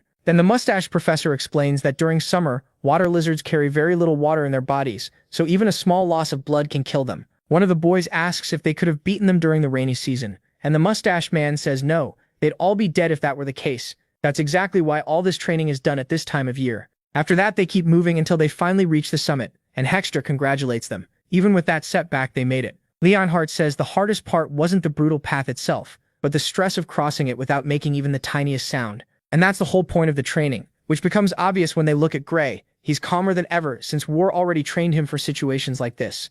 Even so, Hector says they're doing far better than past rookie classes. Before they move on, he asks if anyone has questions because once they keep going, they'll enter enemy territory again and won't be able to talk. The thing is, Gray doesn't have a question. He has a warning. In the distance, he spots a dark cloud rushing toward them, and with the wind blowing that way, it's easy to guess what's coming next. Of course, Hector takes it seriously and asks the mustached man if rain is even possible at this time of year. The man says it should be impossible, but now that Gray pointed it out, he can see the cloud too, which means trouble. With that in mind, Hector decides they need to turn back and cancel the training. The top priority is getting out of water lizard territory as fast as possible. But surprisingly, the mustached man disagrees. He insists the cloud is too small to panic over, so they should keep going. Hector argues that even one cloud at this time of year is already strange, but the mustached teacher, whose name is Wormill, is backed by the other professors. They point out that he's led this training for years, so they should trust his judgment. Wormill adds that if Hector is that worried, they can just move faster, telling the students to run like their lives depend on it.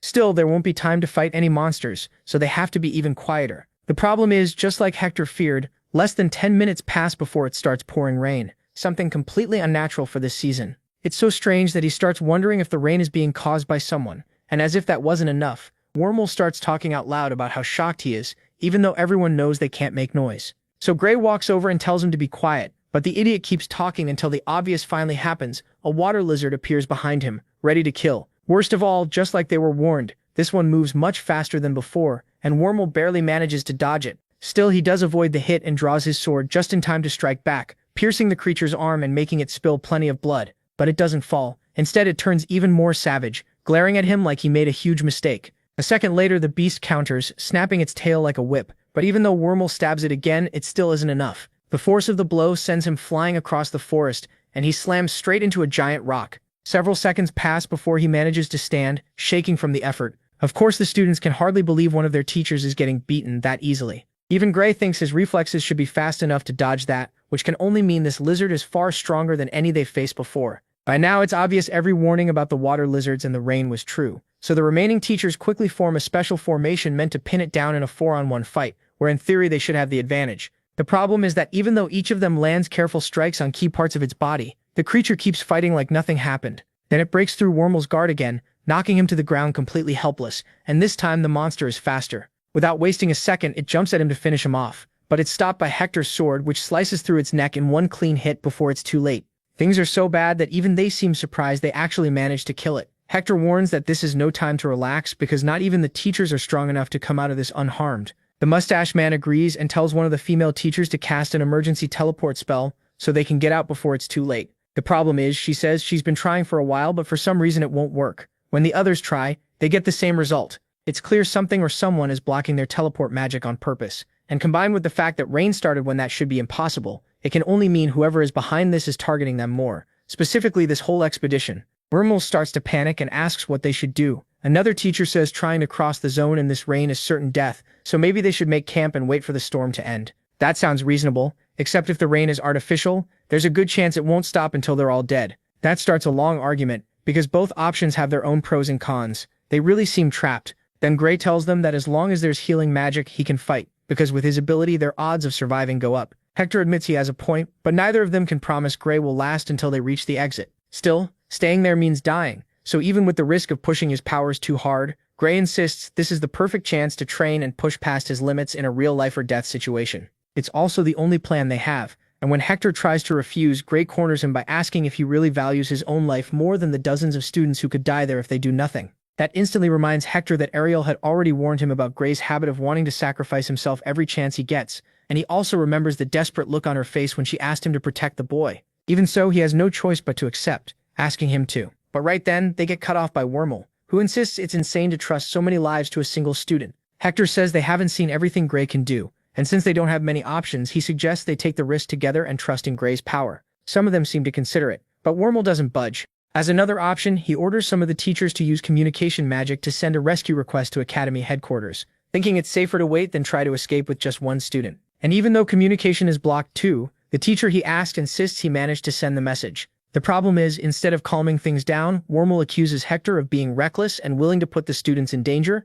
and the tension only keeps rising. Hector fires back that the monsters could attack again before any reinforcements arrive. Even so, it seems like everyone is siding with Wormhole, who ends the argument by saying they should stay put, so they fall silent and start waiting for a miracle. The problem is that with every passing second, the students grow more nervous, because for some reason the only one staying calm through all of this is Wormhole himself. He doesn't even react when he hears movement in the forest, a sign the lizards have finally come for them. The good thing is, Hector doesn't waste a second and takes a battle stance, while telling Gray not to step in unless things get really bad. Without hesitation, Gray agrees, and then the teachers begin round 2 against another one of the creatures, which manages to wound one teacher before Hector and Wormhole finish it with a joint strike straight to the chest. That small win makes them think they have things under control, but they're completely wrong. The noise of the fight draws in 2 more beasts, and Gray, Leonhardt, and some of the students quickly pull out their own swords. Hector stops them, saying not yet. The teachers still have plenty left, and the students should use this chance to see how an academy professor really fights. In seconds, everything changes, their eyes grow fiercer, and they switch back into that earlier formation to handle both enemies at once. Even Leonhardt is shocked to see they don't hesitate at all, but that doesn't change the fact that it's a brutal fight that forces them to focus on one enemy first before moving to the other. So Hector keeps one of the beasts busy, striking it again and again to open the perfect gap for Wormhole to drive his sword straight into its heart. The students cheer right away, but one is still left, and worse, feeling cornered, it starts roaring with all its strength, and Leonhardt notices the teachers they've barely been hurt, so Leonhardt figures they might really hold out until backup arrives. But that hope falls apart fast. Right in the middle of the fight with the second monster, 2 figures appear behind Hector and the other teachers, clearly going in for a kill. They close the distance fast, but before they can strike, Gray jumps in and slices off both their arms in one move. Even that isn't the biggest shock, because the attackers aren't strangers at all. They're Wormhole and the glasses-wearing teacher who had backed every one of his choices up to now. The teacher they almost hit turns and sees both men bleeding out on the ground, but he forces himself to stay focused on the creature. At the same time, Hector thanks the protagonist for protecting them. With that, they bring the monster down. Then the really important part starts when they confront those bastards and ask what the hell they were trying to do. Of course, Wormhole denies everything and claims he was only attacking the creature when Gray cut off his arm. The glasses teacher backs him up, shouting that Gray should be arrested, but another professor calls them pathetic because everyone there saw exactly where their attacks were aimed. The students confirm it too, looking at each other and realizing they all witnessed the same thing. Sadly, this isn't the first time something like this has happened at the academy. It has plenty of enemies after all. But it is the first time the attack came from the teachers themselves. And as for the reason, it's obvious those bastards planned to cover it up as an accident. It's still unclear whether they meant to kill the students or kidnap them for something worse. But one thing is certain, they're safe now because of the protagonist. That said, Gray tells Wormhole to stop pretending, because both he and Hector have suspected him for a long time. That shocks the bastard so much he nearly admits it, asking if their plan leaked somehow. But the protagonist answers honestly, nothing leaked. They figured it out from the way he acted. Every plan Wormhole pushed left the students exposed, and at first Gray thought he was just incompetent. But the truth became obvious when the rain started, and his movements turned unnatural. He suddenly took hits he could have easily dodged, not because he was weak, but because he was putting on a show to blend in with the people who were actually fighting. The good news is the protagonist used his powers so briefly that he feels no pain at all. The bad news is Wormhole's plan still isn't over, because the bastard starts laughing like a madman, mocking them for not realizing the real danger is only just beginning. Even after exposing him, nothing has really changed. The rain spell is still active, monsters will keep coming, and backup will take too long, so they're all gonna die. Still, he says he can offer them a way out. He's willing to spare the students if Hector, Gray, and the other teacher named Rent give up their lives. To make the threat even clearer, a third accomplice shows up, ready to kill them. But the protagonist needs only a split second to get behind him and threaten to rip out his throat if he moves again. The problem is, even then, Wormhole doesn't look worried until the protagonist realizes the third accomplice is the group's teleportation magic expert. In other words, he's probably the one who blocked that magic in this area, and that means he could be the key to getting everyone out the right way. For the first time, Hector admits even he hadn't noticed that. After saying Gray is far too sharp to be just a student, he marches up to the man and nearly drives his sword into his eye, ordering him to send all the students and teachers to the base of the mountain right now. If he refuses, Hector says he'll take one eye, then move on to the rest of his body. Gray backs that up, pressuring him with his ability and warning him not to send them anywhere else or leave anyone behind. Now Wormhole finally starts to get scared, and even though he throws out his own threats to stop his allies from betraying him, it's too late because Hector steps toward the man so firmly that just before the sword can stab into his eye, the guy slams his hands to the ground and activates teleportation magic. And just like that, they don't just end up at the foot of the mountain. They're sent all the way back to the academy, the starting point of the expedition. The twist is that he teleports not only the students, but himself, the protagonist Wormhole, and the teachers too. In other words, everyone returns exactly from where they were. The commotion draws the guards, who are stunned to see the first-year swordsmanship class back so early. Hector quickly explains that they had to evacuate because of an attempted murder by the teaching staff, more specifically, Wormhole, and the two magic professors working with him. With unbelievable nerve, the man tries to deny it, but the students speak up right away and say it's true, and that they would have died if Gray and Professor Hector hadn't uncovered the plot and saved them. Since the matter is so serious, the guards focus first on everyone's safety and ask if anyone is injured. Everyone stays quiet, including Wormhole, who clearly knows this isn't the time to play innocent or waste time on treatment. The surprising part is that they don't just arrest him and the other bastards, they cuff everyone and take them to a special room to start questioning them, making sure there's no cover-up or escape by other accomplices. So one by one, they all go into an isolated room to give their version of what happened, and that goes on for hours. Then, without even waiting a full day, they're called into a courtroom for the final verdict. The headmaster begins by saying the main people responsible were Professor Wormhole, the expedition leader, Professor Valen, who turns out to be the vice headmaster, and two magic professors from the emergency team who helped stage the whole thing. We also learn the teacher who supposedly used the first teleport spell to escape was part of it too, so she, Wormhole, and the vice headmaster are found guilty of knowingly and repeatedly helping carry out the criminal plan. Best of all, there are no lighter circumstances here, so they're sentenced to death on the spot, and the investigators are allowed to torture them for every bit of information they can get about anyone connected to the case. The message is obvious: they won't be allowed to die quickly, like the coward he is. Wormhole begs them to kill him, but please spare him from torture. The headmaster answers with total silence, leaving no room for mercy, so the bastard tries to run, only to be stopped brutally by one of the guards. In the end, the headmaster gives one simple order: take them away. The three are dragged off toward the torture area, leaving only the teleportation guy, who gave in at the end. He's still guilty, but they value the fact that he cooperated, so after the interrogation, he'll be allowed to live as part of the criminal battalion, a special army unit where convicts fight in wars to reduce their sentences. After that, Gray meets with Hector, who says he's sorry student life has been so full of trouble for him. The protagonist says he's already used to it. What really surprised him was learning there were so many criminals inside the academy, because he used to see it as some untouchable sanctuary. Hector says that's far from the truth. In fact, the academy gets criticized for barely screening people at all and caring only about strength. Gray admits he can't say for sure whether that's good or bad, but he does know the academy has helped him become stronger than he ever thought he could be. The place may be corrupt, but there are still people there he really can trust, and that's enough for him. Those words make Hector think Gray definitely isn't an ordinary student. That's exactly why he warns him. The classes are about to get much harder from here on out. It'll be rougher, but he'll grow even stronger. Gray answers that that's the whole point. Several days later, Ren gathers them to praise how they handled the training trip. A lot of strange things happened, sure, but the important part is that they survived. which means basic physical training is over, and it's time for the next stage. Before explaining what comes next, though, he shows them the goal they're expected to reach by bringing out a steel stake more than 15 centimeters thick, one that he can split in half with a single strike. Confidently, he says, anyone who can cut it cleanly in one slash will get approval to jump straight to second year. Anyone who can't has to keep training, and if they still fail by the end of the term, they'll be expelled automatically. The harsh part is that every year, about half of the students fail to cut it, so only around half of the first years move on to second year. Worried, one girl asks what happens if they get expelled, and he's quick to say it's not like they'll die. Usually they just transfer to smaller academies in their own countries. Most students expelled from the World Academy end up becoming top talent in smaller groups, and if they don't want to keep studying, they're still welcomed as royal guards or even bounty hunters in different guilds. In short, just making it this far already means they've become something special, already makes them superhuman, and Gray remembers what Ariel once told him, that the gap between this academy and everyone else is completely insane. Either way, instead of stressing over getting expelled, Ren tells them to try cutting the steel stake, which looks impossible for students at their level. And yeah, it really is, because the first student can't even leave a mark on it. Even worse, he hurts his hand and drops his sword.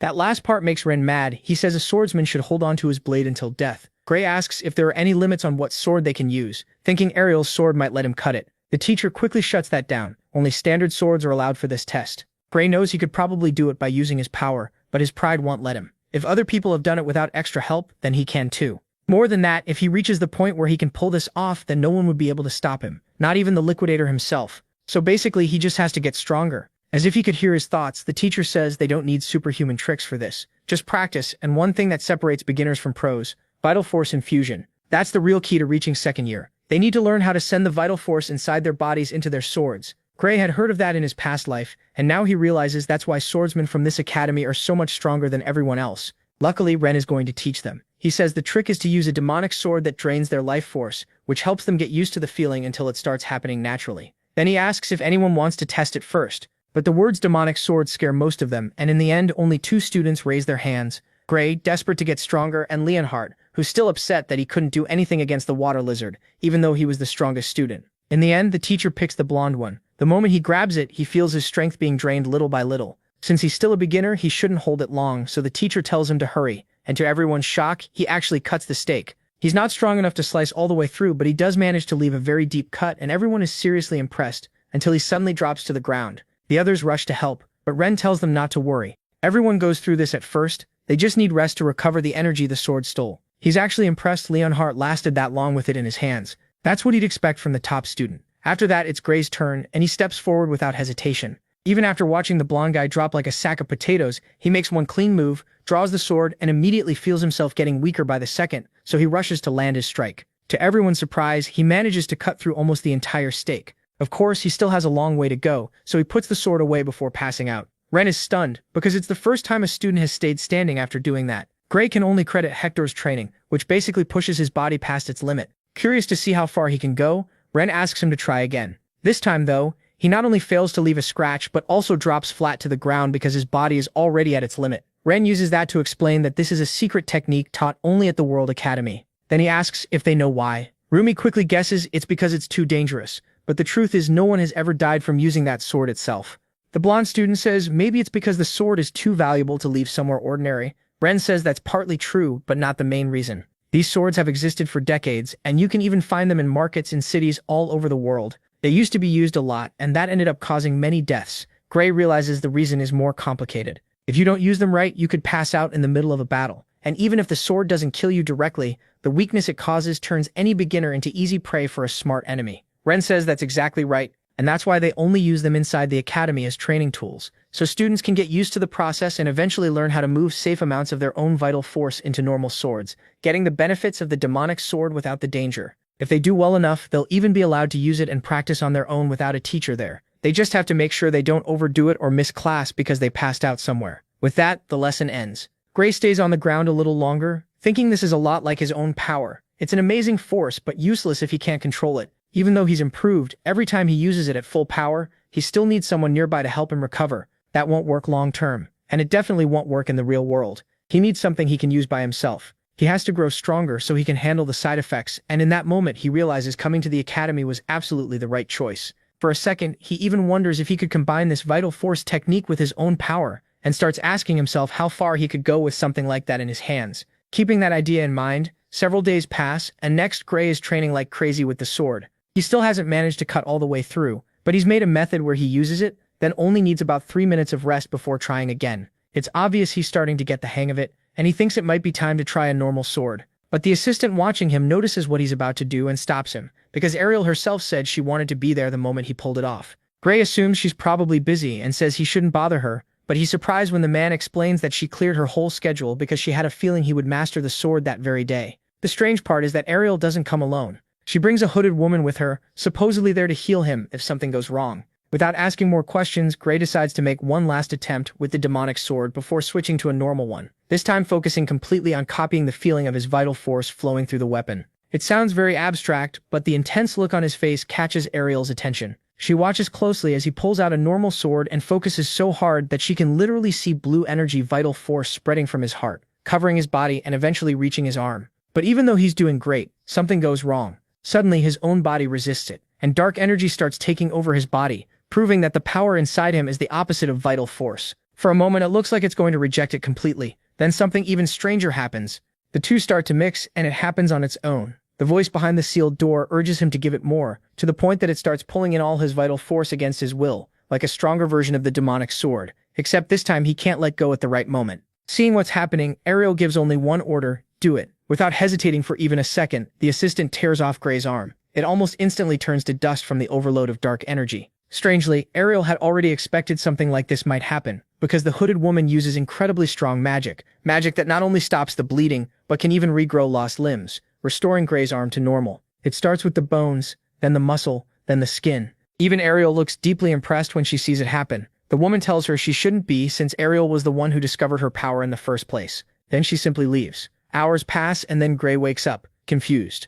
Luckily, Ariel is still beside him, and she asks if he remembers what happened. Gray explains that when he tried to use his vital force, the power in his arm went completely wild and started absorbing it like his life depended on it. After that, the assistant cut off his arm, so he freezes when he realizes he still has it. Honestly, he doesn't remember much beyond that, but Ariel says there isn't much else to remember. That's exactly what happened. Then she quiets him by giving him some fruit so he can recover. And that's when Gray realizes she knew this would happen. She admits it's not the first time she's seen something like it. The same thing happened when Army tried to use vital force. That's why she chose to be there when Gray tried. Even without saying more, that's enough to grab his full attention. He can't believe the future Sword Saint can't use vital force. Wanting to know more, he asks what happened to Army when they found out she couldn't use it, and Ariel reveals that her arm blew apart into countless pieces. So while they didn't have to cut it off themselves, the shock to her body was still severe, so bad that she's still afraid to use her vital force. And of course that last part that gets Gray's attention, because it means she can use it now. Ariel says yes, but it took a huge amount of time, effort, and planning. What they did was use a kind of contract magic to hold her power back.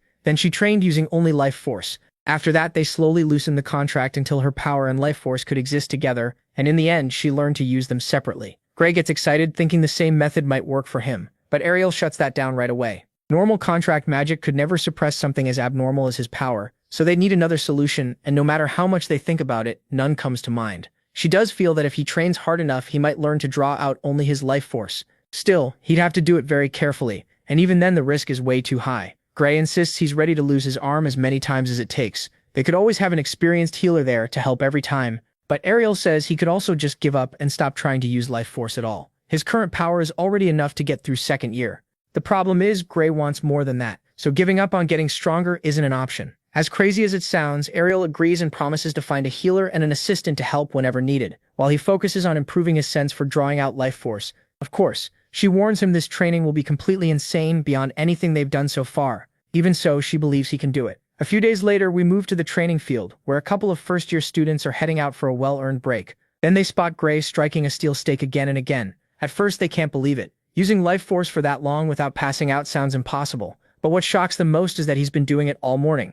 So they try to tell themselves they must be mistaken, that there's no way he's been at it that long. But then Gray throws out one more attack and finally collapses. Later, when he wakes up, he admits his self-taught method of swinging the sword until his body gives out isn't working nearly as well as he hoped. He still feels like separating life force from the rest is impossible. Just as he's about to give up, the image of the liquidator flashes through his mind, reminding him this isn't the time to doubt himself. He just has to keep trying until he can do it. So in that moment, he makes another attempt, and for the first time ever, he cuts straight through the steel stake. But that's not even the strangest part. When he looks down at his hand, he realizes that from pure exhaustion, he grabbed a normal sword by mistake and still did what he thought was impossible. So when the cut stake drops with a heavy thud, Gray is so stunned that he wonders if it was all just some kind of mistake. There's only one way to know for sure, so he attacks again, then again, and again with the same result every time. There's no doubt now somehow he's managed to isolate his life force and use it with any sword without the dark energy inside him interfering. And the only thing he changed was stopping the focus on the feeling and just repeating the pattern until his body started doing it on reflex. Even then, he's still far from done. He needs to keep going until his body stops treating it like a special move and starts treating it as the natural way he uses a sword. And interestingly, those same students from before saw everything. They're not just impressed, they're confused, because his movements feel different from the professor's version, so we still don't know if that's a good thing or a bad thing. For now, though, we jump ahead to nighttime, where Gray uses dinner with the other students to recover his strength, and by now the rumor that he mastered the sword has spread to everyone. That's why the blonde guy can't hide his shock watching Gray eat like a beast. Recovering life force over and over burns an insane number of calories. The fact that he can eat that much proves his training has reached a ridiculous level, and naturally that gets everyone's attention. Though not for the same reasons. Rumia is less excited about the training itself, and more excited by the idea of eating whatever she wants without gaining weight. The conversation gets cut off, though, when Professor Ariel sends word that Gray must come to her office immediately. She's never done that before. Usually she calls him in private, so he starts wondering if something serious happened. Sadly, he's right. Ariel tells him it's urgent, because she just got a letter saying he was chosen for the prestigious special selection training of the Starseers. The notice warns him to stay ready at all times because he may be thrown into real combat immediately. That last part sounds so strange that Gray asks if it's some kind of exaggeration, but Ariel says it's completely serious. This special program basically throws the best students into deadly situations with no support, forcing them to survive by strength alone. In the past, participants were teleported straight into criminal hideouts and weren't allowed to return until every enemy was dead. No reinforcements, no backup. It was total madness, and only a small number of students came back alive. That's exactly why it hasn't been held in the last 10 years, so Ariel is shocked they brought that awful tradition back. She tells him he should refuse, especially because after everything that's happened, this invitation feels wrong. Gray refuses to back down. He thinks if they still use a training method that brutal, it must work. So he asks Ariel if it would make him stronger and whether she believes he has a real chance to survive. He says that if she's completely sure he'll die, then he won't go. But if she thinks he can make it out alive, he will. And Ariel admits that in her judgment, he'll probably survive. Still, that doesn't change the fact that many people have died in it. The way she says it makes Gray realize she's thinking of one case in particular. So he asks what happened. Ariel explains that 400 years ago, 2 special Divine Eye candidates were chosen for that same training. Like Gray, they were incredibly gifted and seemed to have bright futures, until they didn't. She knew them personally, which makes Gray quietly wonder how old she really is. Ariel goes on to say she let them go. Sure, they'd be fine, but the result was worse than anyone imagined. One died and his body was never found. The other came back alive but lost an arm that was never fully healed. For a swordsman, that usually means the end of the road, but he kept going and became one of the most famous warriors of his time. The problem is that Ariel has never stopped wondering how far he could have gone with both arms. That's why she makes it clear she won't let that happen to Gray. She won't allow his talent to be reduced, not even a little. Gray understands why she's afraid, but he can't help seeing it another way. What if that training is exactly what made that swordsman so strong?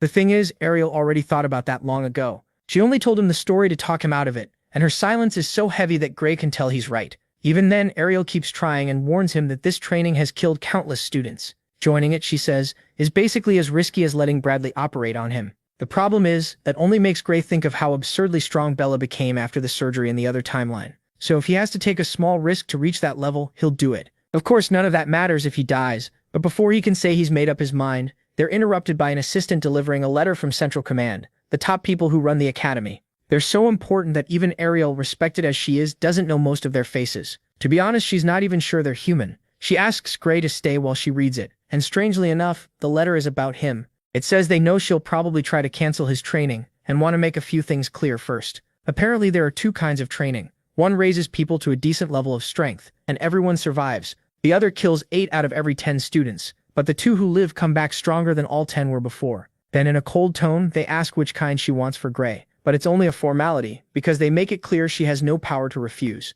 The decision is already made. Gray will participate, and the interesting part is that the letter is signed with the name Professor Starseer, the same name as the training program itself. That means whoever is behind this probably brought the training back just so Gray would take part. What Ariel can't understand is how that person convinced Central Command to support something so insane, and why they're going this far for Gray. In the end, the only way to avoid the training would be for him to leave the academy. Of course, he's not going to quit. Even so, Ariel still thinks he could have a bright future if he trained on his own. That fear runs so deep that she's stunned when Gray keeps insisting he won't back down. In his mind, if a simple training course can kill him, then he was never going to last long in this world anyway. With nothing left to argue about, Ariel finally speaks more openly and admits that the ones who survive really do become major figures, who leave their mark on history. She hid that part because she still hoped to talk him out of it. But now the only thing she wants is for him to come back alive, and Gray answers right away that's the plan. After that, the students chosen for this special test are Gray and Leonhardt. Luniel is there too, the strongest second year, and Bard, a third year known as the worst in his class.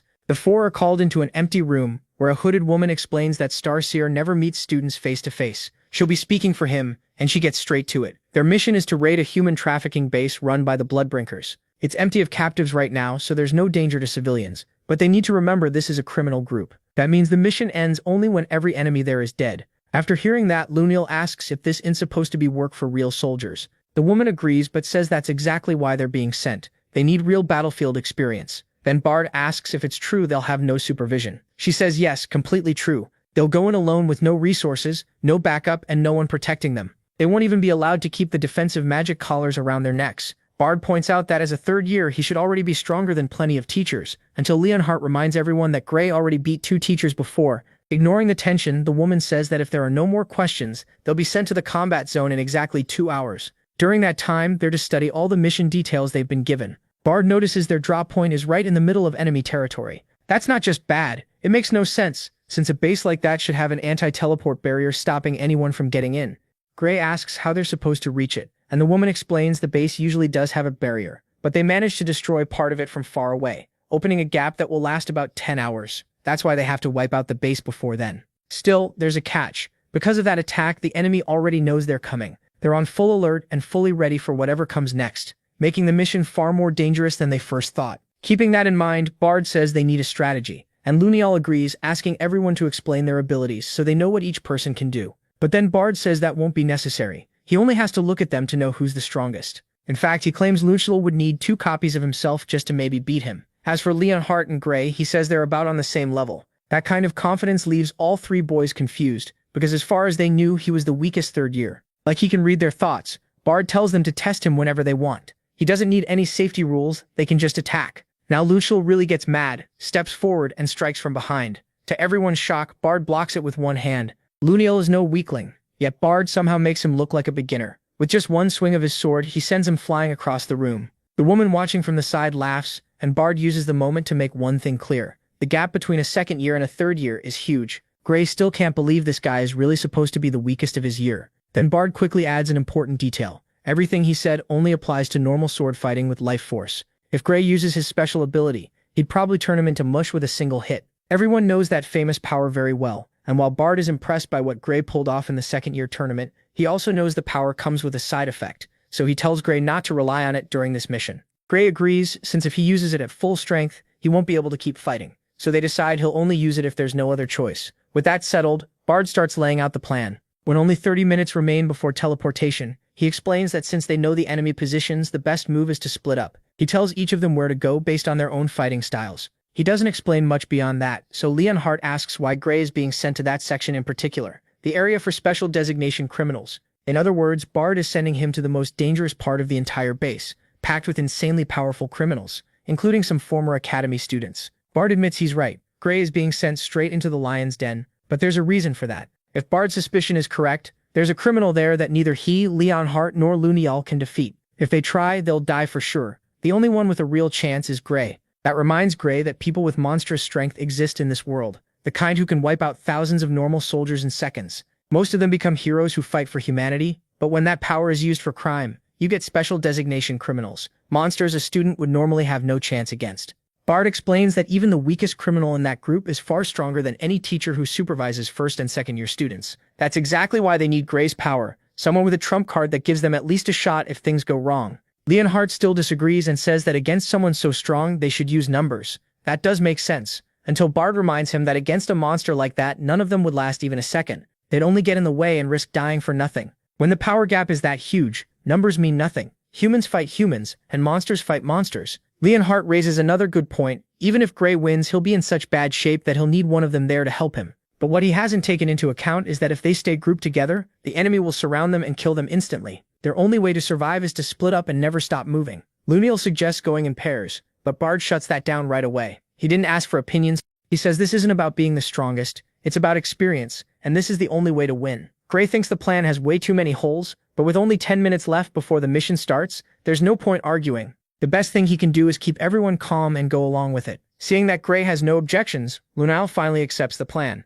As for Leo, he still has doubts. Even so, Gray tells him there's no other choice. Instead, he asks Leo to sneak some healing potions from the medical area and keep them ready for emergencies, because he wants a way to stay on his feet if he ends up using his ability. Leo agrees, promising he'll get them to him even if it costs his life. Then the scene shifts, showing two men inside the villain's hideout mopping the floor while talking about the horrible things they did to the last slaves brought there. The worst part is that they don't talk about them like people at all. They speak as if they were just objects, and despite the twisted sound of their voices, their eyes light up when they talk about how much they enjoy playing with those objects. Thankfully, it doesn't take long before they hear noises coming from other parts of the fortress. Then one of them loses his head in a single slash. It happens so fast that the other one doesn't even have time to react before Leonhardt appears behind him and cuts him in half. He clearly heard everything, and these men are just as vile as the rumors said. The upside is that he doesn't need to hold back at all when killing this trash, since there are no civilians. Bard reminds them they have permission to wipe out anyone they find inside the building. Other than that, they just need to stick to the plan.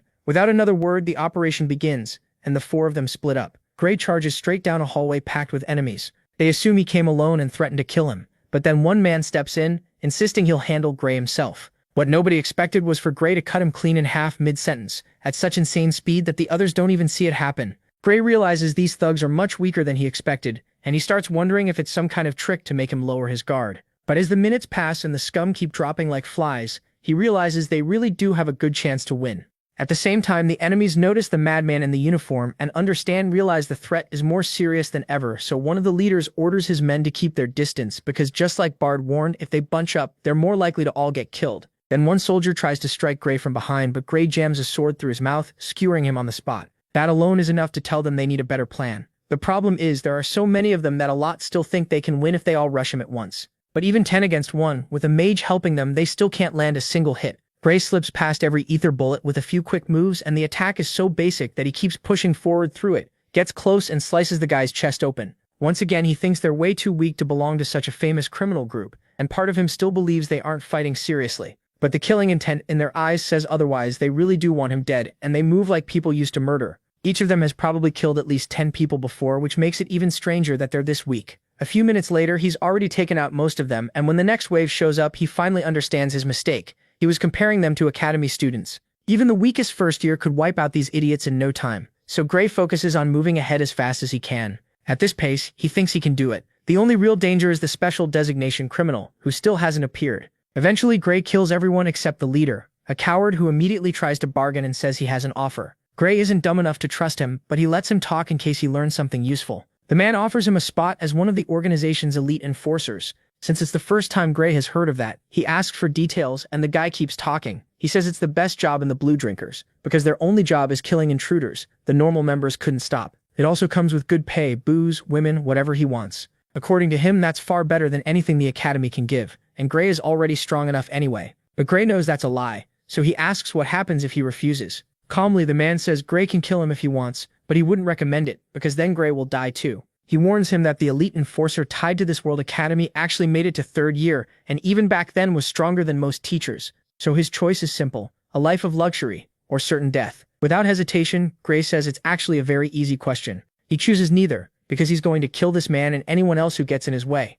With that, he cuts off the man's head and keeps moving. As he walks down the hall, Gray keeps that warning in mind. The special designation criminal is definitely somewhere in the hideout. The good part is that the man said he, not they, so at least Gray knows there's only one. That changes a lot, because now it's obvious splitting up wasn't the best idea after all. If there had been lots of strong enemies, maybe, but since most of them are weak except for one, they would have been better off staying together. That's why he starts wondering if there's any way to regroup with the others. Then the scene cuts to Bard, who is questioning one of the criminals after cutting down everyone else in his area. He only wants one answer: the name of the special designation criminal in the hideout. The man says it's Meadow Bradley, the daughter of the teacher Gray killed some time ago. The criminal confirms there's no one else besides her, and once Bard has what he needs, he kills him immediately, thinking this is exactly what he expected. That's right, he already knew there was only one special criminal, and he split the team on purpose, not because it was the most efficient plan, but because the worst mistake in a group fight is dragging around dead weight. He separated them so each person would handle one section alone without worrying about helping a fallen teammate. Bard never wanted to risk his life protecting Gray or anyone else, and if one of them died, he saw it as acceptable collateral. So no, he isn't a traitor. He's just a selfish bastard who only cares about himself. and right now the only thing he wants is for the special criminal to appear in Gray's area. Unfortunately for him, that plan blows up in his face, because at that exact moment someone explodes the floor under him. He jumps back in time and the one behind it is Midu, the exact person he wanted to avoid. Of course she notices he doesn't seem very surprised to see her. That means everyone who knows she's here has to die. Bard quickly says he's already taken care of that. What he wants to know is why she's here, when all the map intel said she should be in the opposite sector. Midu tells him the maps were right, but they didn't account for the fact that she already expected a surprise attack, so she started moving around at random to ruin any enemy strategy, and the frustration on Bard's face proves it worked. She finds that hilarious. Bard does. Midu is a modified human created by Bradley himself, and she's said to be one of the strongest students in the magic course, so having him the weakest student in the Grima class face her feels like a cruel joke. Sadly, Midu can tell the same thing. He isn't that strong, so she decides to end the fight at once and fires a wave of pure dark energy that almost swallows him whole. That word almost matters, because Bard stays calm and swings his sword, sending out a wave of life force that cancels the spell as if it were magic. That shocks Manhw, because she's never seen Grima at a level that works almost like real magic. Bard doesn't waste the opening and charges her, trying to close the distance, but Manhw still has more tricks. She pulls out some kind of potion, spreads it across the ground, and a dark magenta fog fills the whole room. This time he can't cancel it with life force, and within seconds it wraps around him completely, then burns him alive. And just like that, Bard drops to the floor with his entire body burned. Manhw thinks it's a shame she had to waste such a valuable material, but at least she can use the body of the victim to make more. Season finale. Chapter 52.